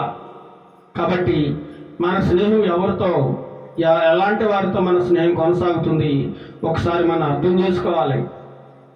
మనం ఈ వ్యక్తితో స్నేహం చేయడం వల్ల మనకు మంచిదా కాదా, ఈ వ్యక్తితో తిరగడం వల్ల మనకి మంచి జరుగుతుందా లేదా కీడు జరుగుతుందా అనేటువంటి విషయాన్ని ఆలోచించుకొని ఆ వ్యక్తి ఎలాంటి వాడో లేదా ఆమె ఎలాంటిదో గమనించి, ఆమె ప్రవర్తన గమనించి స్నేహం చేయాలి. లేదంటే చెడ్డవాడితో స్నేహం చేసినట్లయితే ఆ చెడు లక్షణాలన్నీ కూడా మనకు అలవాటైపోయి మనం కూడా చెడు పనులు ఈజీగా చేయడానికి అవకాశం ఉంటుంది. ఒక దొంగతో స్నేహం చేస్తే దొంగోడు అయిపోతాడు, ఒక మంచివాడితో స్నేహం చేస్తే మంచి లక్షణాలు అలవడతాయి. ఈ లోకంలో నీతిమంతుడు ఒక్కడూ లేడండి. దేవుని వాక్యం సెలవుస్తూ ఉంది. నీతిమంతుడైనటువంటి యేసయ్య మాత్రమే ఈ లోకంలో నీతిమంతుడుగా కనబడతా ఉన్నాడు. ఆయనతో మన స్నేహం చాలా పవిత్రమైనది, చాలా ఉన్నతమైనది. చిరకాలం మనని శాశ్వతంగా సుఖ సంతోషాలతో ఈ లోకంలో ఉండేలా చేసేది యేసయ్య స్నేహం. అందుకే యేసయ్యతో మనం స్నేహం చేయాలని ఈరోజు దేవుడు మనతో మాట్లాడుతూ ఉన్నాడు. చూద్దామండి దేవుని వాక్యము నుండి సామెతల గ్రంథము కొద్ది నిమిషాలు దేవుని వాక్యాన్ని కూడా వాక్యంలోంచి చూద్దాం. సామెత గ్రంథము 17వ అధ్యాయం 17వ వచనంలో చూసినట్లయితే సామెతల గ్రంథము 17వ అధ్యాయము 17వ వచనం, నిజమైన స్నేహితుడు విడువక ప్రేమించును. నిజమైన స్నేహితుడు ఉన్నాడు అనుకోండి, నిన్నెప్పుడు విడిచిపెట్టడు. నీకు కష్టం వచ్చినా, ఆపద వచ్చినా, నీకు ఎటువంటి బాధ కలిగినా, నీకు ఎటువంటి ఉపద్రవం ఎదురైనా నిన్ను విడిచిపెట్టడు. అలాంటి నిజమైన స్నేహితుడు నీకున్నాడా? నీ స్నేహం ఎవరితో కొనసాగుతుంది ఒకసారి పరిశీలించుకోవాలి. నిజమైన స్నేహితుడు విడవక ప్రేమించును, దుర్దశలో చదవండి, దుర్దశలో అట్టివాడు సహోదరుడుగా ఉండును.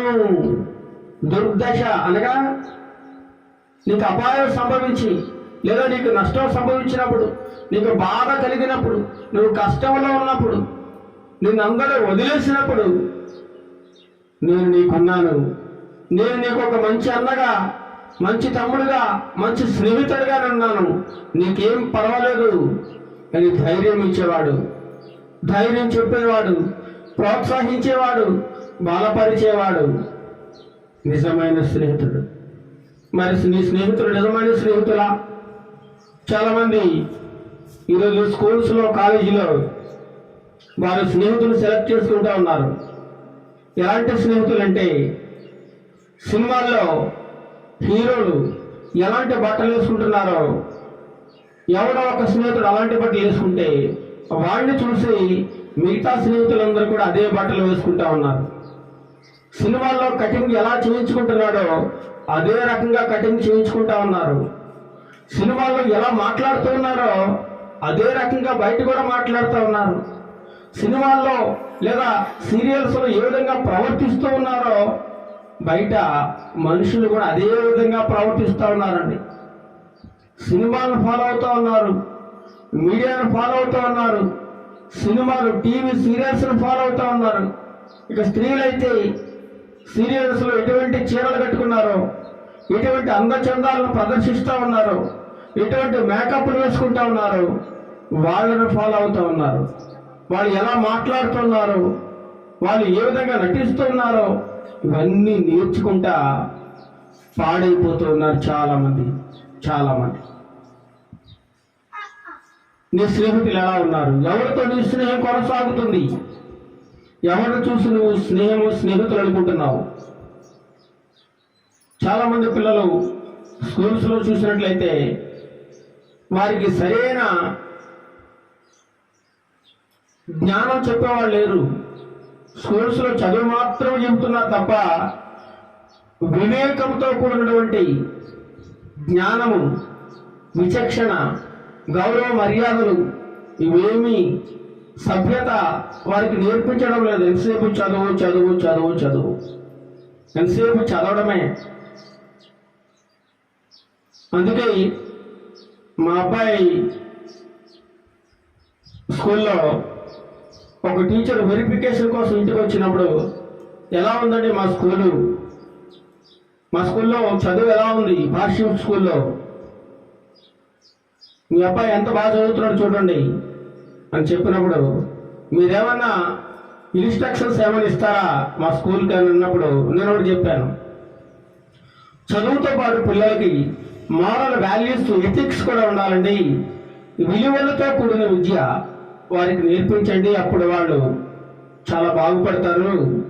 ఎంతసేపు చదువు చదువు చదువు అనే కంటే విలువలతో కూడిన, ఎథిక్స్తో కూడిన, మారల్ వాల్యూస్తో కూడినటువంటి సమాజంలో ఎలా ఎవరితో ఉండాలి, ఎలా ఎవరితో ప్రవర్తించాలి, ఏ విధంగా మాట్లాడాలి, ఎలాంటి వారితో స్నేహం చేయాలి, ఎలాంటి వారితో స్నేహం చేయకూడదు, ఎలాంటి వారితో ఉంటే మన భవిష్యత్తు బాగుంటుంది అనేటువంటి విషయాలు కూడా చదువుతో పాటు నేర్పిస్తే బాగుంటుందని నేను ఆ నోట్లో రాసి పెట్టినప్పుడు ఆ యొక్క ప్రిన్సిపల్ చాలా సంతోషించాడు.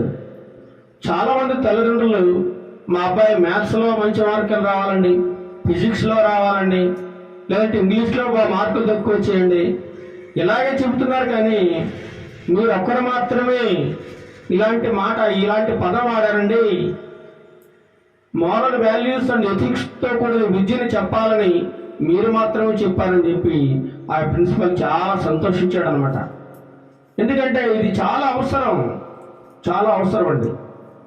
అందుచేతనే అనేక మంది పిల్లలు పాడైపోవడానికి కారణం స్నేహితులు, ఫ్రెండ్స్, స్త్రీలు కానీ పురుషులు కానీ యవనస్తులు కానీ పాడైపోవడానికి కారణం ఎవరంటే స్నేహితులే. వారి జీవితాన్ని సర్వనాశనం చేసేది, లోకం వైపు, లోకాశల వైపు నడిపించేది, తల్లిదండ్రులను గౌరవించకుండా, సమాజాన్ని గౌరవించకుండా, పెద్దలకు లోబడకుండా జీవించేది ఈ యొక్క స్నేహితుల వల్ల మాత్రమే. బైబిల్లో కూడా చాలామంది స్నేహం చేశారు. ఆ కొంతమంది మంచి వ్యక్తులతో స్నేహం చేసినప్పుడు వారి జీవితం చాలా ఉన్నతంగా ముందుకు సాగింది. చెడ్డవారితో స్నేహం చేసినప్పుడు వారు పతనమైపోయారు, నాశనమైపోయారు, చివరికి ప్రాణాలే కోల్పోయారండి. అలాగా మన స్నేహం ఎలా ఉంటుంది, నిజమైన స్నేహితులు మనకు ఉన్నారా లేదా అనేటువంటి విషయాన్ని మనం గమనించాలి. ఎవరితో పడితే వారితో స్నేహం చేయడానికి ఏమాత్రం మనం ఒప్పుకోకూడదు, అంగీకరించకూడదు. ఫ్రెండ్ రిక్వెస్ట్ పెడుతున్నారు చాలామంది, చూడాలి వారి బయోడేటా ఏంటి, వారి ప్రవర్తన ఏంటి, వారి యొక్క మాట్లాడే విధానం, సంభాషించే విధానం, అదంతా కనిపెట్టి వారిని మాత్రమే యాక్సెప్ట్ చేస్తూ ఉండాలి. నాకు కూడా చాలామంది ఫ్రెండ్స్ రిక్వెస్ట్లు పెట్టేస్తూ ఉంటారు. నేను ఎవరిని పెడితే వాళ్ళని యాక్సెప్ట్ చేయను, వారి యొక్క ప్రొఫైల్ మొత్తం చెక్ చేస్తూ ఉంటాను. వాళ్ళు ఏమన్నా తేడా ఉన్నారనుకోండి, క్యాన్సిల్ చేసేస్తాను, అంతే. క్యాన్సిల్, ఇంకంతే. వాళ్ళతో మనకు అవసరం లేదు. మనం ఎవరితో చేయాలి? దైవ సంబంధమైన, దైవ జ్ఞానం కలిగిన వారితో, ఆత్మీయులతో మనం స్నేహం చేసినట్లయితే మన స్నేహం చాలా మంచిగా కొనసాగుతూ ఉంటుంది అనమాట. అందుచేతనే సొలొమోను భక్తుడు అనుభవంతో వ్రాస్తా ఉన్నమాట, నిజమైన స్నేహితుడు నీకున్నట్లయితే వాడు ఎప్పటికీ నేను విడిచిపెట్టిపోడు. చూడండి, మనం ఎవరికి చెప్పుకోలేని విషయాలు కూడా ఇంట్లో వారికి కూడా చెప్పుకోము, బంధువులకు చెప్పుకోలేము, అన్నదమ్ములకు చెప్పుకోలేము. కానీ మన ప్రతి రహస్యాన్ని, ప్రతి విషయాన్ని ఒకరికి మాత్రం చెబుతాం. ఎవరు తెలిసే వాళ్ళు? స్నేహితులు చెప్పుకుంటాం. మన కష్టం కానీ, నష్టం కానీ, బాధ కానీ, ఇబ్బంది వచ్చినప్పుడు మనం స్నేహితులకు చెప్పుకుంటాం, స్నేహితులతో పంచుకుంటాం. అదే మంచి స్నేహితులతో చెప్పినప్పుడు ఏం చేస్తారండి? కొన్ని మంచి ఆలోచనలు, ఆ కష్టం నుండి ఎలా బయటపడాలో, ఆ నష్టం నుండి ఎలా బయటపడాలో, ఆ ఉపద్రవం నుండి ఎలా బయటపడాలో మనకు కొన్ని మంచి ఆలోచనలు ఇస్తాడు. మంచి జ్ఞాన సంబంధమైన ఆలోచన మనకు తెలియజేస్తూ ఉంటాడు.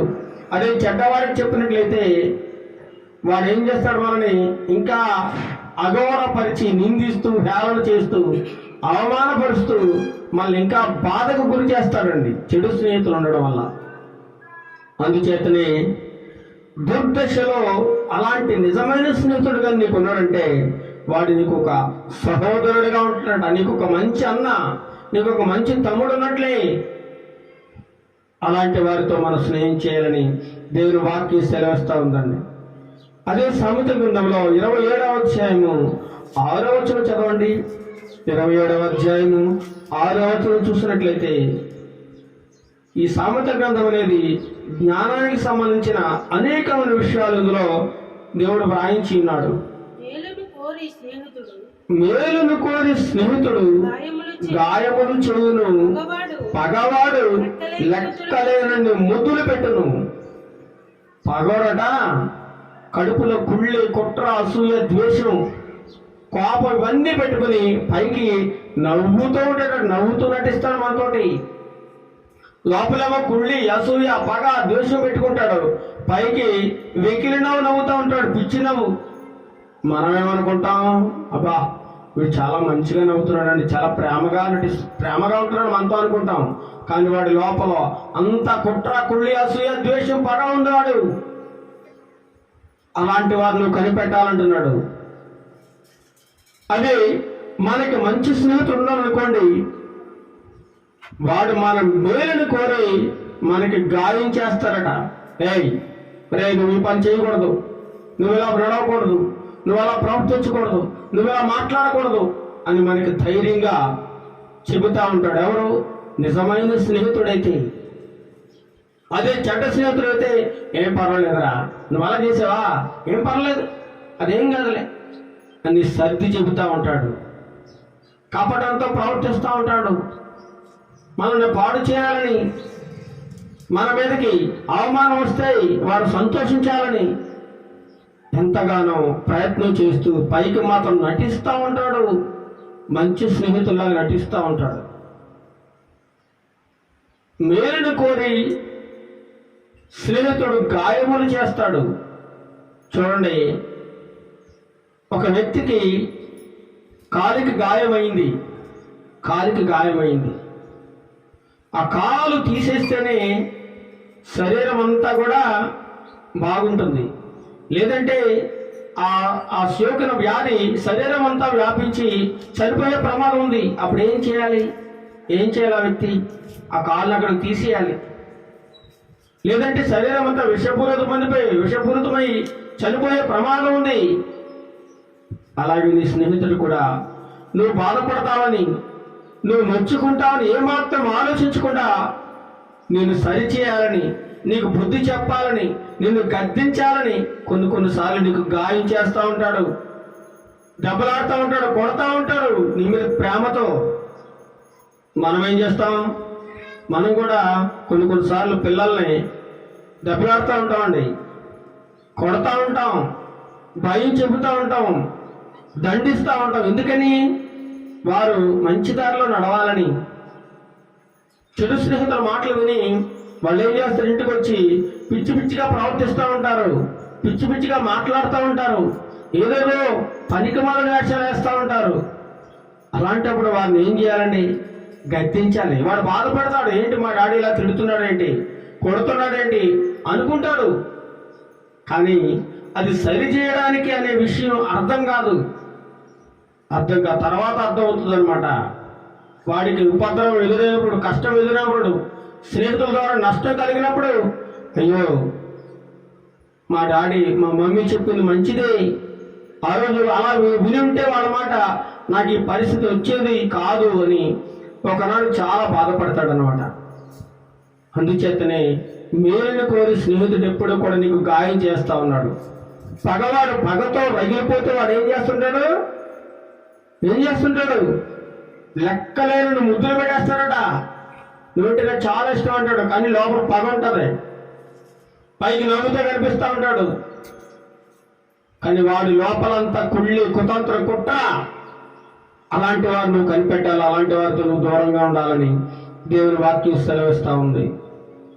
యోబు గ్రంథము 6వ అధ్యాయము 15వ వచనం చూడండి. అక్కడ యోబు గారి స్నేహితులు ఎలాంటి వారు ఒకసారి చూద్దాం. యోబు గారు కూడా స్నేహితులు ఉన్నారు. యోబు యథార్థవంతుడు, నీతిమంతుడు, ఏ విషయంలోనూ పాపం చేయనివాడు. అలాంటి వ్యక్తికి ఒకనాడు అపవాది ద్వారా భయంకరమైన శోధన ఎదుర్కోగలిగాడు. తనకున్నటువంటి సమస్తాన్ని కోల్పోయాడు. తనకు ఎంతో ప్రాణానికి ప్రాణంగా ఉండే స్నేహితులు కూడా ఉన్నారు. ఆ స్నేహితులు ఎలా ఉన్నారో, అతనికి కష్టం వచ్చినప్పుడు, అతనికి బాధ కలిగినప్పుడు, అతనికి ఇబ్బంది వచ్చినప్పుడు, తన కుటుంబం అంతా చిన్నాభిన్నమైనప్పుడు స్నేహితులు ఎలా అయిపోయారో ఒకసారి అక్కడ మాట్లాడుతూ ఉన్నాడు. చదవండి 6వ అధ్యాయము 15వ వచనం. నా స్నేహితులు ఎండిన వాగువలను, మాయమైపోవు జల ప్రవాహముల వలను నమ్మకూడని వారైరి. చూడండి ఎంత గొప్ప మాట అంటున్నాడు యోబు గారు. అప్పటి వరకు యోబు భోగభాగ్యాలతో, ధనధాన్యాలతో ఒక ఉన్నతమైన స్థితిలో ఉన్నప్పుడు స్నేహితులందరూ కూడా దగ్గరికి వచ్చి, యోబు నువ్వు చాలా గొప్పవాడవయ్యా, నువ్వు చాలా ఉన్నతమైన వాడవు, నిన్ను దేవుడు దీవించాడు, నీలాంటి వాడు లేడు అని ఎంతగానో పొగిడారు, ఎంతో ఆయన్ని మెచ్చుకున్నారు. కానీ ఆ యోబు గారికి, అదే యోబు గారికి కష్టం వచ్చినప్పుడు, బాధ కలిగినప్పుడు, సమస్తము కోల్పోయినప్పుడు, చివరికి భార్య కూడా అతను అవమానపరిచి నిందించి ఎందుకు వచ్చి నీ బ్రతుకు, ఆ దేవుణ్ణి దూషించి చచ్చిపోవాలన్నప్పుడు కూడా అతను బాధపడలేదండి. దేవుడే ఇచ్చాడు, దేవుడే తీసుకున్నాడని ఒక చక్కని మాట మాట్లాడిన గొప్ప యథార్థవంతుడు, నీతిమంతుడు యోబు గారు. అలాంటి వారి స్నేహితులు ఇప్పుడు ఎలా అయిపోయారట? నా స్నేహితులు ఎండిన వాగువలను. ఒక వాగు ఎల్లప్పుడూ నిరంతరం నీరు ప్రవహిస్తూ ఉందనుకోండి, ఆ వాగు చాలా ప్రయోజనకరమైనది. ఆ నీరు ద్వారా, ఆ నీరు ప్రవహిస్తూ ఉంటే అనేకులకు అనేక పొలాలు, చెట్లు, పంటలు అనే సస్యశ్యామలం పచ్చగా ఉంటాయి. ఎంతో మందికి ఆ వాగు ఉపయోగకరంగా ఉంటుంది. కానీ ఆ వాగు ఎండిపోయింది. ఎండిపోయిన వాగు ఎవరికైనా అవసరమా అండి? నీళ్లు లేని వాగు ఎవరికైనా అవసరమా? అలా తయారైపోయారు ఎవరు? స్నేహితులు. నా స్నేహితులు ఎండిన వాగువలే అయిపోయారు. నా కష్టాన్ని చూసి, నా బాధను చూసి, నా ఇబ్బందిని చూసి దూరంగా వెళ్ళిపోయారు. నన్ను అవమానపరుస్తూ ఉన్నారు. ఇంకెలా ఉన్నారట? మాయమైపోవు జల ప్రవాహముల వలన నమ్మకూడని వారైది. నమ్మకుండా అయిపోయారు. నా ప్రాణ స్నేహితులు, ఒకప్పుడు ఎంతో నన్ను ప్రాణానికి ప్రాణంగా అభిమానించిన స్నేహితులు, నాతో ఎంతో స్నేహంగా పెరిగిన స్నేహితులు ఇప్పుడు నాకు కష్టం రాగానే ఎలా అయిపోయారట? దూరంగా వెళ్ళిపోయారు. ఏ ఒక్కడు కూడా పలకరించిన నాదుడు లేడు, పట్టించుకునే నాదుడు లేడు. ఇంకా పైగా ఏమంటున్నారు? ఏమో నువ్వేం పాపం చేసావో అందుకని నీకు దేవుడు ఈ శిక్ష వేశాడు. ఈ విధంగా మాట్లాడుతున్నారు. కొంతమంది కూడా ఇలాగే అంటారు, అన్నీ బాగా ఉంటే అబ్బా దేవుడు ఎంత బాగా దీవించాడు నా కుటుంబాన్ని అంటారు. ఒకటే పోయింది అనుకోండి, వీడేదో పాపం చేశాడు, వీడేదో తప్పు చేశాడు, అందుకే ఈ పరిస్థితి వచ్చింది, అందుకే ఈ స్థితిలోకి వెళ్ళిపోయాడు అని చెప్పి ఎగతాళి చేస్తూ ఉంటారండి. ఈ లోకంలో మనిషికి విలువ లేదు. మనిషి సంపాదించినటువంటి డబ్బుకి, ఆస్తిపాస్తులకు విలువ ఎక్కువైపోయింది.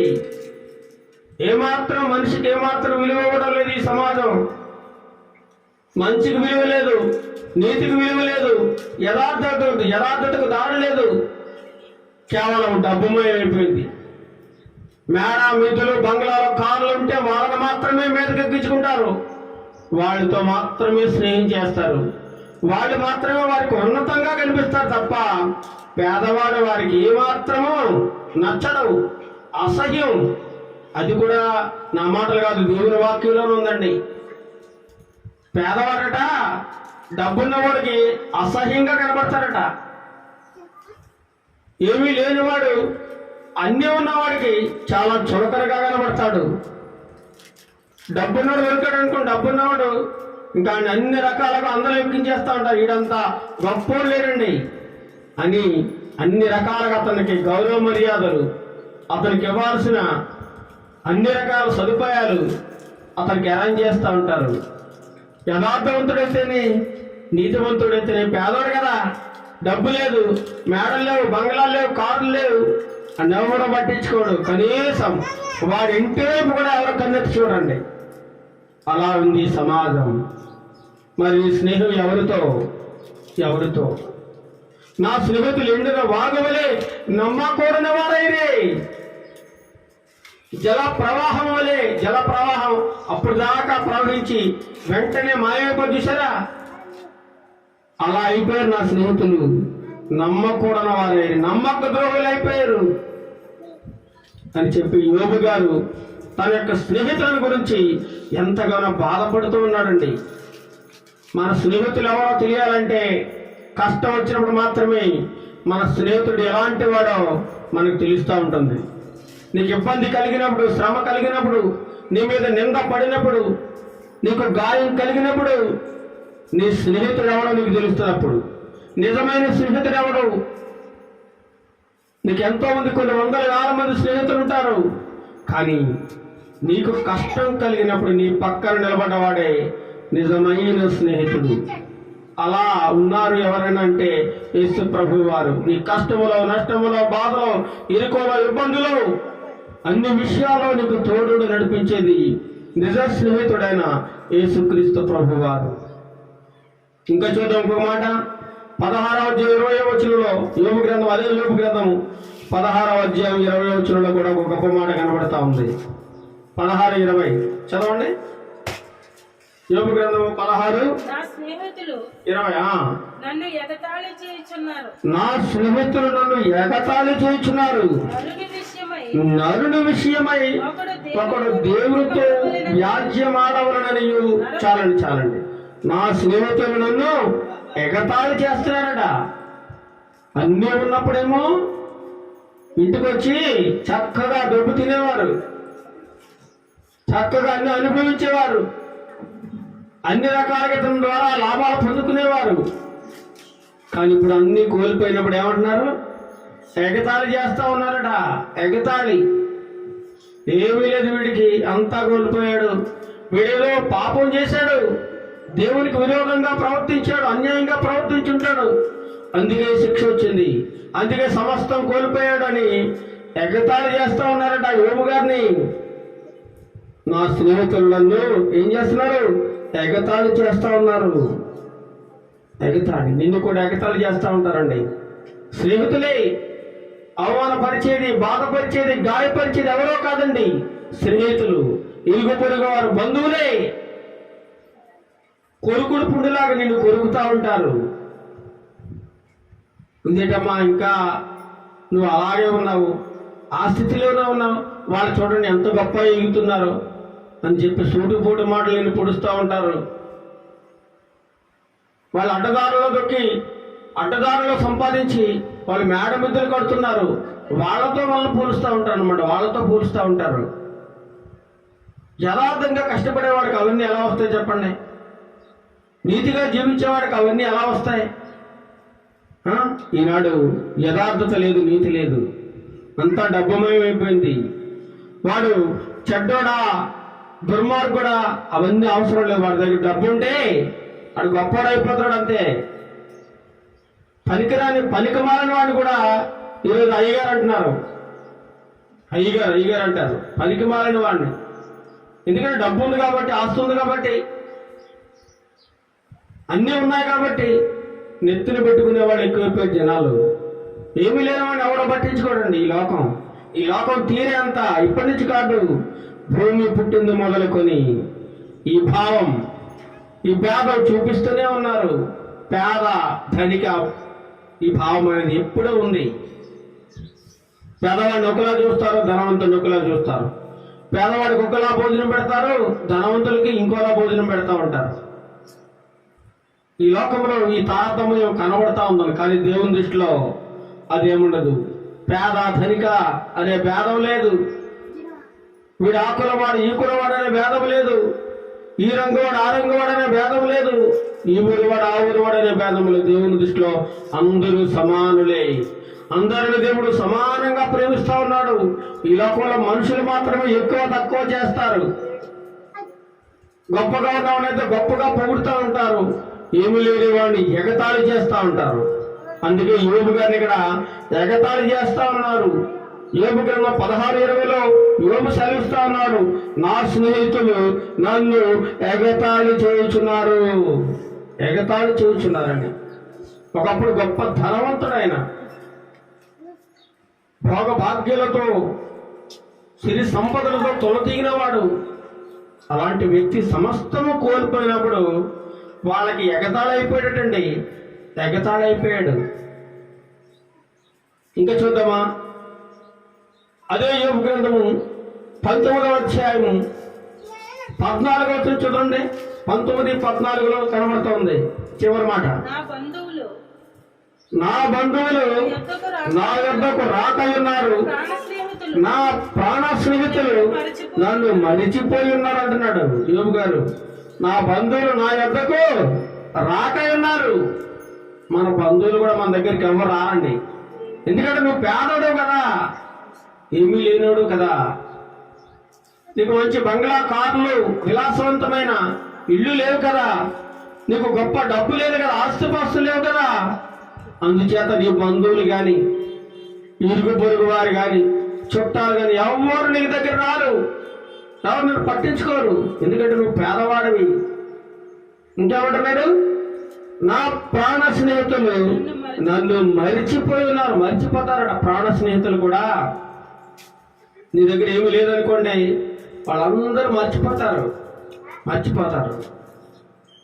ఈ లోకంలో ఎవరికి విలువ ఉందంటే, ఈ లోకంలో అందచందాలకి ప్రాధాన్యత ఇస్తూ ఉన్నారు, ధనానికి ప్రాధాన్యత ఇస్తూ ఉన్నారు, ఆస్తిపాస్తులకు ప్రాధాన్యత ఇస్తూ ఉన్నారు, బంగ్లాలకు, కార్లకు, బంగారానికి ప్రాధాన్యత ఇస్తున్నారు తప్ప మనుషులకి ఏమాత్రము విలువ లేదు, గౌరవం లేదు. కనీసం వాడి మనిషిని కూడా గుర్తించండి. అలాంటి దుర్మార్గమైన వారు ఈ లోకంలో ఉన్నారు, మన చుట్టూ ఉన్నారు, మనతోటే ఉన్నారు చాలా మంది. యోబు గారిని కూడా అలాగే చేశారు. వాళ్ళు ఎగతాళి చేశారట. బంధువులు దూరం అయిపోయారు. ఒకడొకడు బంధువులు కూడా ఎవరు కూడా అతను పతనావస్థ స్థితిలోకి చేరిపోయి నెత్తి మీద ధూళి పోసుకొని ఒళ్ళంతా గాయములు చేసుకుంటూ కురుపులతో ఉండి ఒక చిల్లపెంకి తీసుకుని గీక్కుంటూ ఎండలో ఎండకెండి ఆ దురదలు తట్టుకోలేక ఎంతో బాధపడుతుంటే బంధువులు కనీసం అయ్యో పాపం అనేవారు ఎవరు లేరట. చూడ్డానికి కూడా ఎవరు రాలేదట. ఎంత దుర్మార్గులుగా ఉన్నారు చూడండి నీ బంధువులు. నీ బంధువులు నీ దగ్గర ఏమైనా ఉంటే వస్తారు. నీ దగ్గర ఆస్తిపాస్తులు ఉన్నాయనుకోండి, ధనం ఉందనుకోండి, నీ దగ్గర డబ్బు ఉందనుకో, నీ చుట్టూ ఏగల్లా తిరుగుతూ ఉంటారు నీ బంధువులు. ఎక్కడ లేని బంధువులు కూడా పుట్టుకొచ్చేస్తూ ఉంటారు. ఎక్కడ లేని బంధువులు. పలకరించినాడు కూడా పలకరించేస్తాడు. ఎప్పుడు రానాడు కూడా ఇంటికి వచ్చేస్తాడు. లేనిపోయిన బంధాలు కలుపుకుంటారు. డబ్బుంటే లేకపోతే నీకు ఎవడో నిన్ను పట్టించుకునే నాదుడే ఉన్నాడు. ఎవరో పట్టించుకోడండి. ఇది నా మాట కాదు, దేవుని మాటలు. యోబు గారు, నా బంధువులు నా యొద్దకు రాకై ఉన్నారు, నా ప్రాణ స్నేహితులు నన్ను మర్చిపోయి ఉన్నారట. మర్చిపోయారు, అందరూ వదిలేశారిక. వీడితో మనకు పని లేదు. ఇన్నాళ్ళ డబ్బు ఉంది, ఆస్తుంది, అంతస్తుంది, అన్నీ ఉన్నాయి, మనకు ఉపయోగకరంగా ఉన్నాడు.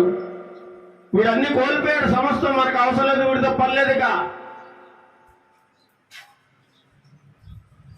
ఇలాగా ఉందండి ఈ లోకం. అందుచేతనే నీ స్నేహం ఎవరితో లోకంతో కొనసాగుతుందా నీ స్నేహం, లేదా దేవునితో కొనసాగుతుందా? ఒకసారి మనం ఆలోచించుకోవాలి. కీర్తన గ్రంథము 38వ అధ్యాయం 11వ వచనం చూడండి. కీర్తన గ్రంథము 38వ అధ్యాయం 11వ వచనంలో అక్కడ కూడా స్నేహితుల గురించి ఒక గొప్ప మాట రాయబడి ఉంది. 38:11 నా స్నేహితులను నా చెలికాండ్రును నా తెగులు చూచి ఎడముగా నిలుచుచున్నారు. ఎవరంటున్నారు ఈ మాట? ఎవరు? దావీదు భక్తుడు, దేవునికి ఎంతో ఇష్టమైన వాడు, దేవుని చేత నా హృదయానుసారుడని మెప్పించుకున్నవాడు, యాజకుడు, నీతిమంతుడు, యథార్థవంతుడైన దావీదు మాట్లాడుతూ ఉన్నాడు. నా స్నేహితులను నా చిలికాండ్రును నా తెగులు చూచి ఎడముగా నిలుచుచున్నారు. నీకు తెగులు వచ్చింది, బాధ వచ్చింది, అపాయం వచ్చింది, నీకు ఒక యాక్సిడెంట్ అయింది, నీకేదో ఉపద్రవం వచ్చింది, నీకు కష్టం వచ్చింది. వాళ్ళు తెలుసుకున్నారు. అంత ఒకరు కూడా సైడ్ అయిపోయారు. అప్పటిదాకా అందరూ మాట్లాడుతూ ఉన్నారు, బాగున్నారు, పట్టించుకున్నారు. సడన్ గా నీకు బాధ కలిగినప్పుడు అందరూ కూడా ఒకరు దూరం అయిపోయారు. ఎవరెవరు? బంధువులు, స్నేహితులు, చిలికాండ్రు. నీకున్న అపాయాన్ని చూచి, నీకున్న బాధను చూచి, నీకు కలిగిన నష్టాన్ని చూచి వాళ్ళందరూ కూడా దూరంగా జరిగిపోతారట. ఎవరు నీ దగ్గరికి రాడు. నా బంధువులు దూరముగా నిలుచుచున్నారు. ఎవడు పట్టించుకోడు. ఆ డబ్బున్నవాడంగా చూస్తారు కానీ నిన్నెవడో పట్టించుకోడు, నీతో ఎవడో మాట్లాడు, ఇష్టపడ నిన్ను. నువ్వు ఎలా అంటే ఉండు, ఎలాగంటే బ్రతుకు, కానీ నువ్వంటే వాళ్ళకి ఏమాత్రం ఇష్టం ఉండదు. రాత్రిగుండే అంటే మనుషులు ఈ లోకంలో జీవిస్తూ ఉన్నారు. అలాంటి మనుషుల మధ్య మనం జీవిస్తూ ఉన్నాం. ఏమాత్రం విలువ ఎవరు, గౌరవం ఎవరు, మర్యాద ఉండదు. సమస్తము కూడా దేనికంటే విలువ? డబ్బు మాత్రం రాజ్యం వెళ్తా ఉంది. డబ్బుకు మాత్రమే ప్రాధాన్యత. రాజకీయ నాయకులు చూడండి, వారు డబ్బుకు మాత్రమే ప్రాధాన్యత. గౌరవానికి, డబ్బుకి వీళ్ళు విలువిస్తూ ఉంటారు. వాడు ఎంత చెడ్డవాడైనా సరే వాడిని నెత్తిన పెట్టుకుని ఊరేగుతారు. వాడు ఎంత దుర్మార్గుడైనా, ఎంత హంతకుడైనా సరే వాడే కావాలి. ఎందుకంటే వాడి దగ్గర డబ్బు ఉంది కాబట్టి వాడి చుట్టూ తిరుగుతూ ఉంటారు, వాడిని పొగుడుతూ ఉంటారు, వాడికి జైలు కొడతా ఉంటారు. ఎందుకంటే వాడి ద్వారా ఈ ఓట్ల ఎలక్షన్ వస్తూ ఉంది. ఈ ప్రజలు కూడా ఏమైపోయారంటే ఓటును అమ్మేసుకుంటున్నారు డబ్బుకి.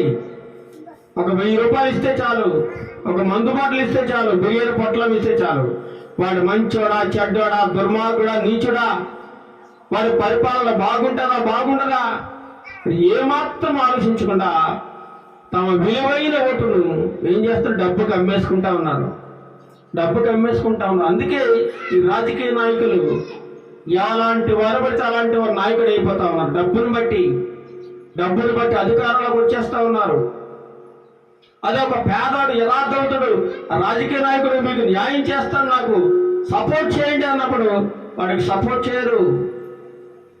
ఏమైనా నీ దగ్గర డబ్బు లేదు కదా, నువ్వు మాకు సారా పొట్లాలు లేవు, సారా ప్యాకెట్లు ఇవ్వలేవు, బిర్యానీ పొట్లాలు ఇవ్వలేవు, మాకు ఓటుకి 5,000 ఇవ్వలేవు, 10,000 ఇవ్వలేవు, నీకెందుకు ఇవ్వాలి? మీకు ఎవరైతే ఓటు డబ్బుకి అమ్మేసుకుంటా ఉన్నారు, జీవితాన్ని తాకట్టు పెట్టేస్తున్నారు. 5 సంవత్సరాలకి ఒక 1000 రూపాయల కోసమో 10,000 కోసమో 5,000 కోసమో జీవితం మొత్తం ఒకరికి బానిసత్వం అయిపోతా ఉన్నారు. కాబట్టి నీ స్నేహం ఎవరితో కొనసాగుతుందో ఆలోచించుకోమంటున్నాడు దేవుడు. సామెతల గ్రంథం 19వ అధ్యాయము 4వ వచనం చూడండి. సామెతల గ్రంథం 19వ అధ్యాయము 4వ వచనంలో ఒక గొప్ప మాట కనబడతా ఉంది. ధనము గలవానికి స్నేహితులు అధికముగా నుందురు, దరిద్రుడు తన స్నేహితులను పోగొట్టుకొనును. ధనము గలవానికట అధికంగా ఉంటారు స్నేహితులు. ఎందుకు తెలుసా? వాడిని నాకడానికి. వారి దగ్గర ఏదో ఉంది కదా, ఏదో కొంత పోస్తాడని, మందు పోస్తాడని, ఏదో కొంత బిర్యానీ పెడతాడని, ఏదో 10 రూపాయలు ఇస్తాడని వాడి చుట్టూ తిరుగుతూ ఉంటారు ఈగల్లాగా చీమల్లాగా. మరి పేదవాడు ఇవన్నీ ఇవ్వలేడు కదా వారికి. వీడు యథార్థవంతుడని నీతివంతుడని వాడికి అవసరం లేదు. ఆ డబ్బున్న వాడి దగ్గరికి అందరూ పరిగెడతా ఉంటారు. అమ్మా ఎంత మంచివాడు దొరికేశాడు, అమ్మా మా అల్లుడు, డబ్బున్నవాడు దొరికేశాడు, కారు ఉన్నవాడు దొరికేశాడు, బంగ్లా ఉన్నవాడు దొరికేశాడు, ఈ పిల్ల అంత అదృష్టవంతులా అనుకుంటారు. అదృష్టం అండి, అదృష్టం కాదది. అలా అనుకుంటే పనికి మారిన వాళ్ళు కూడా ఇంకా కోటీశ్వరులు దొరుకుతూ ఉన్నారు కదా, మన అదృష్టవంతులా? కానే కాదు. లోకం తీరే అంతా, లోకమంతా మాయా ప్రపంచము. ధనవంతుల చుట్టూ తిరుగుతూ ఉంటుంది ఈ లోకం. ధనవంతుల చేతుల్లో మాత్రమే రాజ్యం వెళ్తా ఉంది. అందుకే అంటున్నాడు, ధనము గలవానికి స్నేహితులు అధికముగా ఉంటారట. దరిద్రుడు తన స్నేహితులు ఉన్నవాళ్ళు కూడా పోగొట్టేసుకుంటాడు. వీడి దగ్గర ఉన్న స్నేహితులు కూడా వాళ్ళ దగ్గరికి పోతారు, వీడి దగ్గర ఎవరు నిలబడలేరు. అలా ఉంది ఈ లోకం. అదే అధ్యాయం 7వ వచనం చూడండి. బీదవాడు తన చుట్టములందరికీ అసహ్యుడు. బీదవాడు తన చుట్టములందరికీ ఎలా కనబడతాడు? అసహ్యుడుగా కనబడతాడు. ఏమీ లేదు కదా, ఇంతకాలం నువ్వు ఏ సంపాదించుకున్నావు, ఇంతకాలం నువ్వు అలాంటి పెళ్లి చేసుకున్నావు, నీకేముంది? చూడు ఆ దేవుడు మంచి కారు, బంగ్లా, మేడ, ఇల్లు ఇలా అంటుంటారు. నీతి అవసరం లేదు, యథార్థత అవసరం లేదు, ప్రేమ అవసరం లేదు వారికి. ఈ లోక భోగ్యాలు, ఈ లోక భోగభాగ్యాలు, అందచందాలు, మేడ విద్యలు, బంగారం, ఇదే కావాలి వారికి. పేదవాడు తన చుట్టములందరికీ అసహ్యుడు, అసహ్యంగా ఉంటాడు. అండ్ మొహం కూడా చూడడానికి ఇష్టపడరు, ఎందుకంటే పేదవాడు కదా. ఇంకా కింద చదవండి. అట్టివానికి స్నేహితులు మరి దూరస్తులగుదురు. స్నేహితులు కూడా దూరం అయిపోతారంట అలాంటి వాడికి. బీదవాడు తన చుట్టములందరికీ అసహ్యుడు, అట్టివానికి స్నేహితులు మరి దూరస్తులు అయిపోతారు. నువ్వు అలాంటి వాడితో స్నేహం కోరుకుంటావా? నీకు అవసరం లేదు ఆ స్నేహం. ఆ ధనము గలవాడితో, ఆ డబ్బున్న వాడితో నీకు స్నేహం అవసరం లేదు. ఎందుకంటే వాడితో స్నేహం చాలా ప్రమాదకరం. ఏదో ఒకరోజు స్నేహం పేరుతో నేను నాశనం చేస్తాడు, నీ జీవితాన్ని పతనం చేస్తాడని దేవుని వాక్యం సెలవిస్తా ఉంది పిల్లలు. బీదవాడు తన బంధువులందరికీ కూడా అసహ్యంగా కనబడతాడు. ఇంకా చూద్దామా? నిజమైన స్నేహితుడు ఎలా ఉంటారో, ఎలాంటి వారితో దేవుడు స్నేహం చేస్తాడో చూడండి.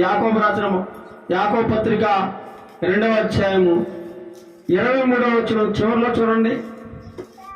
యాకోబు పత్రిక 2వ అధ్యాయము 23వ చివరిలో చూడండి. కాబట్టి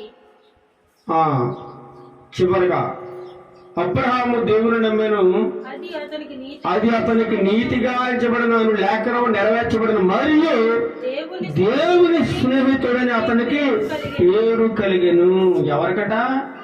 అబ్రహాము గారికి ఎవరితో స్నేహం అంట? దేవునితో స్నేహం. ఈ లోకంతో స్నేహం ఎవరికి అవసరం అండి? ఆడు భూమి మీద కొన్నాళ్ళంటాడు, పోతాడు. మొన్నే చూడండి, ఒక తెలంగాణ రాష్ట్రంలో ఒక మంచి ఎమ్మెల్యే ఆవిడ భయంకరమైన యాక్సిడెంట్లో చనిపోయింది. ఆవిడ అన్నీ ఉన్నాయి, ఆస్తిపాస్తులు, అంతస్తులు, పేరు ప్రఖ్యాతులు అన్నీ ఉన్నాయి. కానీ భయంకరమైన యాక్సిడెంట్లో, ప్రమాదంలో చనిపోయింది. తన ఆస్తి తన కూడా వచ్చిందా? తన పదవి తన కూడా వచ్చిందా? తన హోదా, తన బంధువులు, స్నేహితులు ఎవరైనా వచ్చారా? కొద్ది ఎవరైనా ప్రమాదం ఆపగలరా చెప్పండి? ఏది తనతో కూడా రాలేదు. భయంకరంగా దుర్మరణం పాలైపోయింది. ఎప్పుడు ఏమి సంభవిస్తుందో నీకు తెలియదు. నువ్వు అది చూసి ఇది చూసి మిడిచిపడడానికి అవసరం లేదు నీకు. ఇదంతా అశాశ్వతం. శాశ్వతమైనది, నిత్యమైనది, ఎన్నటన్నిటికీ నాశనం కలిగి ఒకటి ఉంది. అదే నిత్య రాజ్యం. దానికోసం ప్రయాసపడాలి. కానీ ఈ లోకంలో తుచ్చమైన వాటివి, నీచమైన వాటి కోసం మనం ఆరాటపడకూడదండి. ఇవి తెలివిలేని వాళ్ళు, మూర్ఖులు ఆరాటపడతారు వీటన్నిటి కోసం. లోకంలో ఉన్నటువంటి వీటన్నిటి కోసము తెలివిలేని వారు, అజ్ఞానులు పోటీ పడతా ఉంటారు వాటి కోసం. కానీ దైవ సంబంధమైన వాడు, దైవ జ్ఞానం తెలిసిన వాడు ఆ నిత్య రాజ్యం కోసం ఆరాటపడతా ఉంటాడండి. అందుచేత అబ్రహాము దేవునికి స్నేహితుడిగా పిలువబడ్డాడు. ఎందుచేతన అబ్రహాము దేవునికి లోబడ్డాడు, నీతిగా నిలబడ్డాడు, సమస్తం ఆయనకి లోబడి జీవించాడు కాబట్టి దేవునికి స్నేహంగా ఉన్నాడు. యోహాను సువార్త 15వ అధ్యాయం 19వ వచనంలో కనబడుతుంది. ఈ లోక సంబంధమైన స్నేహం ఎలాంటిదో చూడండి. యోహాను సువార్త 15వ అధ్యాయం 19వ వచనం. మీరు యోహాను సువార్త 15:19 మీరు లోక సంబంధులైన యెడల లోకము తన వారిని స్నేహించును. చూడండి, ఇక్కడ ఒక మాట ఆలోచించాలి. మీరు లోక సంబంధులైతే లోకమంతా మీతో స్నేహం చేస్తుంది. ఎందుకంటే మీరు ఎలా ఉండాలో లోకంతో కలిసిపోవాలి. వ్యభిచారులతో, దొంగలతో, ద్రోహులతో, అబద్ధాలు ఆడేవారితో, లంచగొండులతో, బూతులు మాట్లాడేవారితో, పోకిరి వాళ్ళతో, దుర్మార్గులతో కలిసిపోవాలి. ఈ లోకంలో కలిసిపోతే నిన్ను కూడా అంటారు వాళ్ళు, నువ్వు కూడా మా జాబితాలోకి వచ్చావు కాబట్టి నువ్వు కూడా మంచోడు అంటారండి. ఈ లోకంతో కలిసిపోవాలి. ఇక్కడ మాట్లాడుతున్నాడు యోహాను భక్తుడు, మీరు లోక సంబంధులైనలా లోకము తనవారంటే ఎవరు? లోకములు ఎవరైతే జీవిస్తా ఉన్నారో, పాపములో శాపములో జీవిస్తూ ఉన్నారో అలాంటి వారితో లోకము తనవారు. చూడండి, మనం అంటుంటాం ఎలాంటి వాడికి అలాంటి వాడే తగులుతారట. ఎలాంటి వాడికి అలాంటి వాళ్ళే తగులుతారు. మనం ఏదో అనుకుంటాం, అది ఉంది ఇది ఉంది అనుకుంటాం. కానీ వాళ్ళ బుద్ధులకి తగ్గట్టు, వాళ్ళ పుణ్య కుతంత్రాలకు తగ్గట్టు అలాంటి వాళ్ళే తగ్గుతారు వాళ్ళకు కూడా. ఎందుకంటే లోకంలో అదే ఉంది కాబట్టి. చూడండి, నా మాటలు కాదు, మీరు లోక సంబంధులైన యెడల లోకము తన వారిని స్నేహించును. అయితే మీరు లోక సంబంధులు కారు. మనం అలా ఎవరు కాము? లోక సంబంధులు కాము. నేను మిమ్మల్ని లోకములో నుండి ఏర్పరచుకుంటుంది, అందుచేతనే లోకం మిమ్మల్ని ఏం చేస్తుంది? ద్వేషించుచున్నది. లోకం మిమ్మల్ని ద్వేషిస్తుంది. వీళ్ళ పనికిరాని వాళ్ళు, వీళ్ళ మనతో కలవరేళ్ళు, వీళ్ళ మనతో ఈ విషయంలో రారు, ఒక కథలకు రారు, కార్యాలకు రారు, ఏ విషయంలో మనతో ఏకీభవించరు. వీళ్ళు మనకి సెట్ అవరు. ఒక రకంగా చెప్పాలంటే వీళ్ళు మనకి సెట్ అవరు, సూట్ అవరు అని చెప్పి వాళ్ళని పక్కకు దోషేస్తూ ఉంటారు. దేవుడు కూడా అదే కోరుకుంటా ఉన్నాడు. లోకం మనల్ని పక్కకు దోసేయాలి, వాళ్ళలో మనల్ని కలుపుకోవడానికి వీల్లేదు. ఎందుకంటే ఈ లోకం పాపంతో నిండిపోయింది, పాప సంబంధమైన మనసుతో నిండిపోయింది. కాబట్టి ఈ లోకములోంచి నేను మిమ్మల్ని వేరుపరిచాను. కాబట్టి మీరు లోకానికి వేరుగా బతకండి, వాళ్ళతో మీరు కలిసిపోవద్దు. లోక సంబంధమైన స్నేహం దేవునికి ఏమాత్రం ఇష్టం కాదండి. చాలా మంది అనడం లేని వాళ్ళు కూడా, ఒకప్పుడు నీతిగా జీవించిన వాళ్ళు కూడా ఈరోజు వ్యభిచారులతో స్నేహం చేస్తా ఉన్నారు, దొంగలతో స్నేహం చేస్తా ఉన్నారు, లోకంలో కలిసిపోయారు. కులంతో గోవిందా, నలుగురితో నారాయణ, కులంతో గోవిందా అన్నట్టు అయిపోయింది ఈనాడు క్రైస్తవుల పరిస్థితి. లోక సంబంధమైన స్నేహం దేవునికి ఇష్టం కాదంటున్నాడు. సామెతల గ్రంథం 22:11 చూడండి. సామెతల గ్రంథం 22:11 ముగించుకుందాము. సామెతల గ్రంథము 22వ అధ్యాయము 11వ వచనం తీయండి. హృదయ శుద్ధిని ప్రేమించుచు దయగల మాటలు పలుకువానికి రాజు స్నేహితుడవుతారట. ఎవడో హృదయ శుద్ధిని ప్రేమించుచు దయగల మాటలు పలుకువానికి ఎవరు స్నేహితులు అవుతారు? రాజు స్నేహితుడు అవుతారట. హృదయ శుద్ధి గలవారు ధన్యులు, వారు దేవుని చూచెదరు. ఎప్పుడు దేవుని చూస్తావు? నీలో కుళ్ళి, కుట్ర, కుతంత్రం, అసూయ, పగ, ద్వేషము, కలహం ఇవన్నీ పెట్టేసుకుని నేను చాలా పవిత్రంగా ఉన్నాను, నాలో దేవుడున్నాడు అని అనుకుంటే చాలా అబద్ధం, మోసం అన్నమాట. నిన్ను నువ్వు మోసం చేసుకుంటున్నావు. హృదయ శుద్ధిని ప్రేమించు దయగల మాటలు పలుకోవానికి రాజు స్నేహితుడు ఉంటారట. రాజుగారు కూడా స్నేహితుడు అయిపోతాడు. ఎప్పుడో నువ్వు హృదయ శుద్ధి కలిగి ఉండాలి, నీతిగా, యథార్థంగా, న్యాయంగా ఉన్నప్పుడు రాజే స్నేహితుడు అవుతాడు, దిగి వస్తాడు నీ దగ్గరికి. ఒకనాడు సౌలు యొక్క కుమారుడు యోనాతాను, సౌలేమో దావీదుని చంపడానికి చూస్తా ఉన్నాడు, సౌలు కుమారుడేమో దావీదుతో స్నేహం చేస్తా ఉన్నాడు. చూడండి, సౌలేమో ఎవరు చంపడానికి చూస్తున్నాడు? దావీదుని చంపడానికి చూస్తున్నాడు. సౌలు కుమారుడు ఎవరితో స్నేహం చేస్తున్నాడు? దావీదుతో. వాళ్ళిద్దరూ చాలా ప్రాణ స్నేహితులండి. ఎవరు? యోనాతాను, దావీదు కూడా. యోనాతాను దావీదుకు ప్రాణ స్నేహితుడట. తండ్రి దావీదుని చంపాలని చూస్తుంటే తండ్రికి పుట్టిన కొడుకు దావీదుని కాపాడుతా ఉన్నాడు. చూడండి ఎంత స్నేహం చూడండి. అలా ఉండాలి స్నేహం అంటే. స్నేహం అంటే ఆపదలో, కష్టములో, నష్టములో తోడుగా నిలబడేది నిజమైన స్నేహం. చివరి ఒక మాట మాట్లాడుకుందాము. యాకోబు రాసిన పత్రిక ఎంత భయంకరంగా మాట్లాడుతున్నాడో, యాకోబు రాసిన పత్రిక ఎంత గద్దిస్తూ మాట్లాడుతున్నాడో చూడండి. 4వ వచనం, యాకోబు రాసిన పత్రిక 4వ వచనంలో వ్యభిచారులారా ఏమంటున్నాడు? ఓ మంచోళ్ళారా అంటున్నాడా? వ్యభిచారులారా, ఓ వ్యభిచారం చేసేవాళ్ళారా, ఓ దొంగలారా, దుర్మార్గులారా, దోచుకునేవాళ్ళారా, ఈ లోక స్నేహము దేవునితో వైరమని మీరు ఎరుగరా? చూడండి, ఈ లోక స్నేహమట దేవునికి చాలా విరోధం, అస్సలు పడదు. లోకం అంటేనే దేవునికి ఏమాత్రం పడదు. ఎందుకంటే లోకంలో అంతే ఉంది. నేత్రాస, జీవపుడంబము, పాపము, గర్వము, అహంకారము, వ్యభిచారము, దొంగతనము, త్రాగుడు, జూదము, పేకాట ఎంత నిండిపోయింది లోకంలో. అందుకే అంటున్నాడు యాకోబు భక్తుడు, వ్యభిచారులారా, ఈ లోక స్నేహము దేవునితో వైరమని మీరు ఎరుగరా?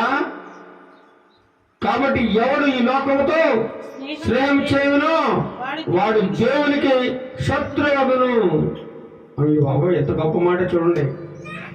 ఈ లోకంతో కానీ నువ్వు స్నేహం చేస్తే దేవునికి శత్రువు అయిపోతావట. దేవునికే శత్రువు అయిపోతావు. లోకంతో కానీ స్నేహం చేస్తే మరి నువ్వు ఆలోచించుకో, నువ్వు ఎవరితో స్నేహం చేస్తావో, ఎవరితో నీ స్నేహం కొనసాగుతుందో, ఎలాంటి వారితో తిరుగుతున్నావో, ఎలాంటి వారితో స్నేహం చేస్తున్నావు ఒక్కసారి ఆలోచించుకో. ఈ లోకంతో స్నేహం చేసినట్లయితే దేవునికి శత్రువైపోతావు. దేవునికి శత్రువుగా ఉంటావా, లేదంటే లోకాన్ని విడిచిపెడతావా? దేవుడు ఈ ఉదయకాల సభలమంతా మాట్లాడుతూ ఉన్నాడు, అడుగుతా ఉన్నాడు, వ్యభిచారులారా ఈ లోక స్నేహం విడిచిపెట్టండి. ఈ లోకంలో ఏదో మంచి అనుకుంటున్నారేమో, అంతా నేత్రాశ, జీవపు డంబము, రంగురంగుల ప్రపంచము, తళుకు తళుకుమని మెరుస్తూ ఉంటుంది. పాపమది, పాపము.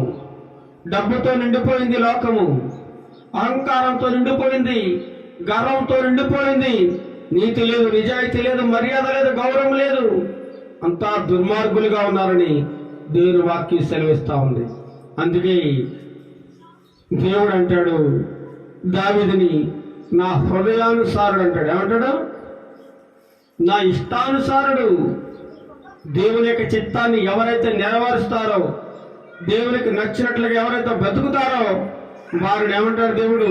నాకు ఇష్టమైన బిడ్డ అంటాడు, నా స్నేహితుడు అంటాడు. నువ్వు దేవునితో స్నేహం చేయాలంటే ఈ లోకాన్ని నువ్వు పెంటగా ఎంచుకోవాలి. పౌలు గారు ఎంచుకున్నారు, పెంటగా ఎంచుకున్నారు. దావీదు దేవుని ఉద్దేశాన్ని ఎరిగి ఉన్నవాడు, దేవుని చిత్త ప్రకారం నడిచినవాడు, దేవుని అధిపాద్యంలో మసులుకున్నవాడు. కాబట్టి దేవుడు అంటున్నాడు, దావీదు నా హృదయానుసారుడు, నాకెంతో ఇష్టమైన వాడు, నా ఇష్టాన్ని నెరవేర్చేవాడు దావీదు.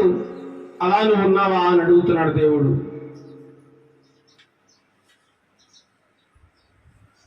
దేవుని పిల్లల లోకంతో సాంగత్యం చేయకూడదు, పాపము జోలికి వెళ్ళకూడదు, లోకంతో స్నేహం చేయకూడదని దేవుని వాక్యం సెలవిస్తూ ఉంది.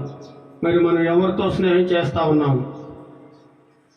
మన ఇంట్లో వాళ్ళు కానీ, మన పిల్లలు కానీ ఎవరితో సాంగత్యం చేస్తున్నారో మనం గమనించాలి. ఎవరితో తిరుగుతున్నారో మనం పట్టించుకోవాలి. లేదంటే వారు ప్రమాదంలో పడిపోయే పరిస్థితి ఏర్పడుతుంది. వారి లోకంతో కలిసిపోయే ప్రమాదం ఉంది. దేవునికి దూరం అయిపోయి ఈ లోకంలో నాశనం అయిపోయే ప్రమాదం పొంచి ఉంది. కాబట్టి దేవుడు ఈరోజు మనకి తెలియజేస్తా ఉన్నాడు తన వాక్యం ద్వారా, వ్యభిచారులారా ఈ లోక స్నేహము దేవునితో వైరం అని మీకు తెలియదా? ఎవడైతే లోకాన్ని ప్రేమిస్తాడో వాడు నాకు శత్రువు అవుతాడు. ఎవడైతే లోకాన్ని ద్వేషిస్తాడో వాడు నాకు స్నేహితుడు అవుతాడని దేవుడే సెలవిస్తా ఉన్నాడు. మరి లోకాలతో స్నేహం చేస్తావా? లోకంతో స్నేహం చేస్తే దేవునితో స్నేహం తెగిపోతుంది. దేవునితో స్నేహం చేయాలనుకుంటే లోకంతో స్నేహం తెంచుకోవాలి.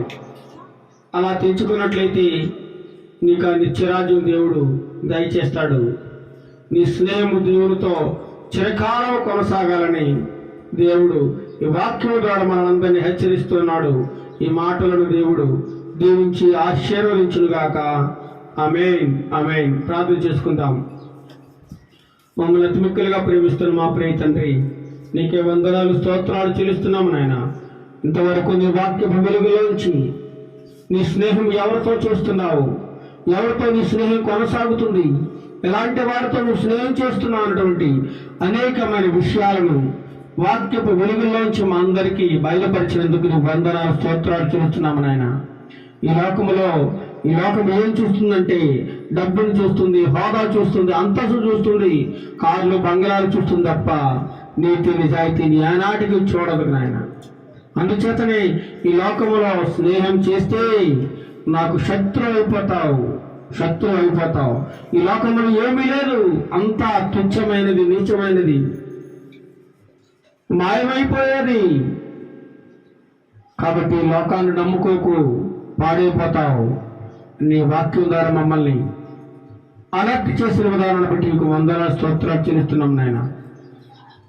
ఎవరైతే లోకాన్ని ద్వేషిస్తారో వాడు నాకు స్నేహితుడిగా ఉంటాడు, వాడు నాకు మంచి మిత్రుడు అని నీ వాక్యం సెలవుతుంది ప్రభా.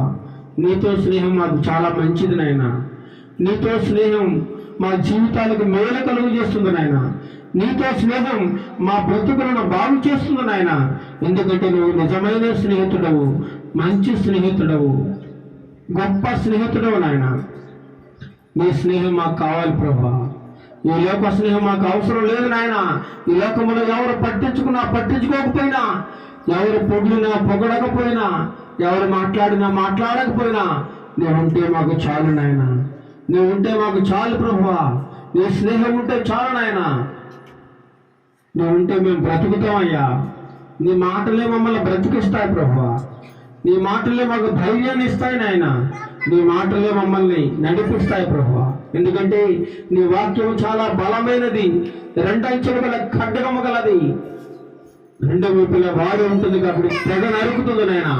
సాతాను అంధకార దురాత్మ శక్తులను తెగ నరికే శక్తి నీ వాక్యానికి మాత్రం ఉంది నాయన. నీ వాక్యాన్ని పట్టుకుని మేము జీవించే కృప మాకు దయచేయండి. నీ వాక్యానుసారమైన జీవితాన్ని మాకు మా ప్రియబిడ్డలందరికీ దయచేయడనే. ఎంతమంది ఈ వాక్యాన్ని వింటున్నారో, వాక్యాన్ని ఈ చెబితే ఆ చెబితే వదిలేస్తేనైనా భయంకరమైన తీర్పు ఉందనైనా తీర్పులో నిలబడతారు ప్రభు. అడుగుతావు ఒక రోజున, ఎందుకు నా ప్రియమైన బిడ్డ వాక్యం చెబుతున్నప్పుడు నువ్వు ఎందుకు వినలేదు? ఎందుకు నీ మనసు మార్చుకోలేదు? ఎందుకు నీ బుద్ధి మార్చుకోలేదు? ఎందుకు ఈ లోకంతో నువ్వు స్నేహం చేశావు అని నువ్వు ఒక రోజున నువ్వు తీర్పులు నిలబడి ప్రతి ఒక్కరిని నీ న్యాయపేట నిలబెట్టి అడుగుతావు నాయన. వాడు ప్రతి ఒక్కరూ రొమ్ము కొట్టుకుని ఏడుస్తూ సమాధానం చెప్పుకోవాల్సిన పరిస్థితి ఏర్పడుతుంది ప్రభువా. అందుచేత మా ప్రియ బిడ్డలు వాక్యానికి లోబడిన వాక్యానుసారంగా జీవించడానికి నీ కృపా సహాయం దయచేయండి. ఇదేదో మామూలు మాటలు కాదు ప్రభువా, ఆషామాషి మాటలు కాదు నాయన. నీ వాక్యపు వెలుగులోంచి బయలుపరిచిన సత్యాలు ప్రభువా. ఈ మాటలు ఎవరైతే నమ్ముతారో వారు బ్రతుకుతారు, వారి జీవితం బాగుపడుతుంది, వారి కుటుంబం బాగుపడుతుంది, వారి పరిస్థితులు చక్కబడతాయి నాయన. వారి కుటుంబంలో రోగం ఉండదు నాయన. దీవించండి, ఆశీర్వించండి. నీ వాక్యపు వెలుగులోంచి మమ్మల్ని బలపరచండి నాయన. అనేకులను దీవించండి, ఆశీర్వించండి. ప్రతి కుటుంబాన్ని మీరు ఎత్తి పట్టుకోండి. మీ బలమైన ఆశీర్వాదములు మెండుగా గుమ్మరించండి నాయన ప్రతి కుటుంబం మీద. లోకములో సాతాను శక్తులు చెలరేగుతున్నాయి నాయన. వాటి మదం అణచండి నాయన. వాటి కాళ్ళు విరగొట్టండి నాయన. సాతాను శక్తుల్ని కాళ్ళు చేతులు విరగొట్టి మూలలో కూర్చోబెట్టండి నాయన.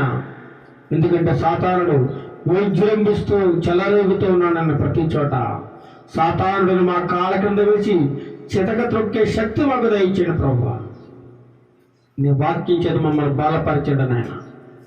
నీతిమంతులు సింహం వల్ల ధైర్యంగా ఉంటారని వాక్యం సెలవిస్తుంది నాయన. మేము ఎవరికి భయపడకుండా ఈ లోకాన్ని ఎదిరించి లోకంతో పోరాడి గెలుపొందే వారిగా మమ్మల్ని చేయండి నాయన. నీ కృపా సహాయం మా మీద ఎల్లప్పుడూ ఉంచమని, ఈ వాక్యానికి నీరు కట్టి ఫలించి అభివృద్ధిలోకి తీసుకున్నామని సమస్త ఘనత మహిమ ప్రభావాలు మీకు చెల్లిస్తూ యేసు నామములు మనవులని అడిగి వేడుకొనుచున్నాము తండ్రి. ఆమేన్, ఆమేన్. ప్రభువుమందున మా తండ్రి, నీ నామం పరిశుద్ధపరచబడును గాక, నీ రాజ్యం వచ్చును గాక, నీ చిత్తం పరలోకమందు నెరవేర్చినట్లు భూమి మీద నెరవేరును గాక. మాకు కావాల్సిన అనుదిన ఆహారం మాకు దయచేయము. మా రుణస్థులను మేము క్షమించుకుంటారు, మా రుణము క్షమించము. మా శోధనలో తగ్గాకెళ్ళను తప్పించము. ఎందుకంటే రాజ్యము బలము మహిమ నిరంతరములు నావు తండ్రి. ఆమేన్, ఆమేన్. మన తండ్రి అయిన దేవుని ప్రేమయు, మన ప్రభువైన యేసుక్రీస్తు కృపయు, పరిశుద్ధాత్మ దేవుని యొక్క అన్యోన్య సహవాసము ఇప్పుడు నువ్వు ఎల్లప్పుడూ సదాకాలము మాకు మా ప్రియ బిడ్డలందరికీ, దేశంలో ఉన్న ప్రజలందరికీ, యావత్ దేశ ప్రజలందరికీ తోడైన నడిపించును గాక. ఆమేన్, ఆమేన్, ఆమేన్. అందరికీ వందనములు. Praise the lord.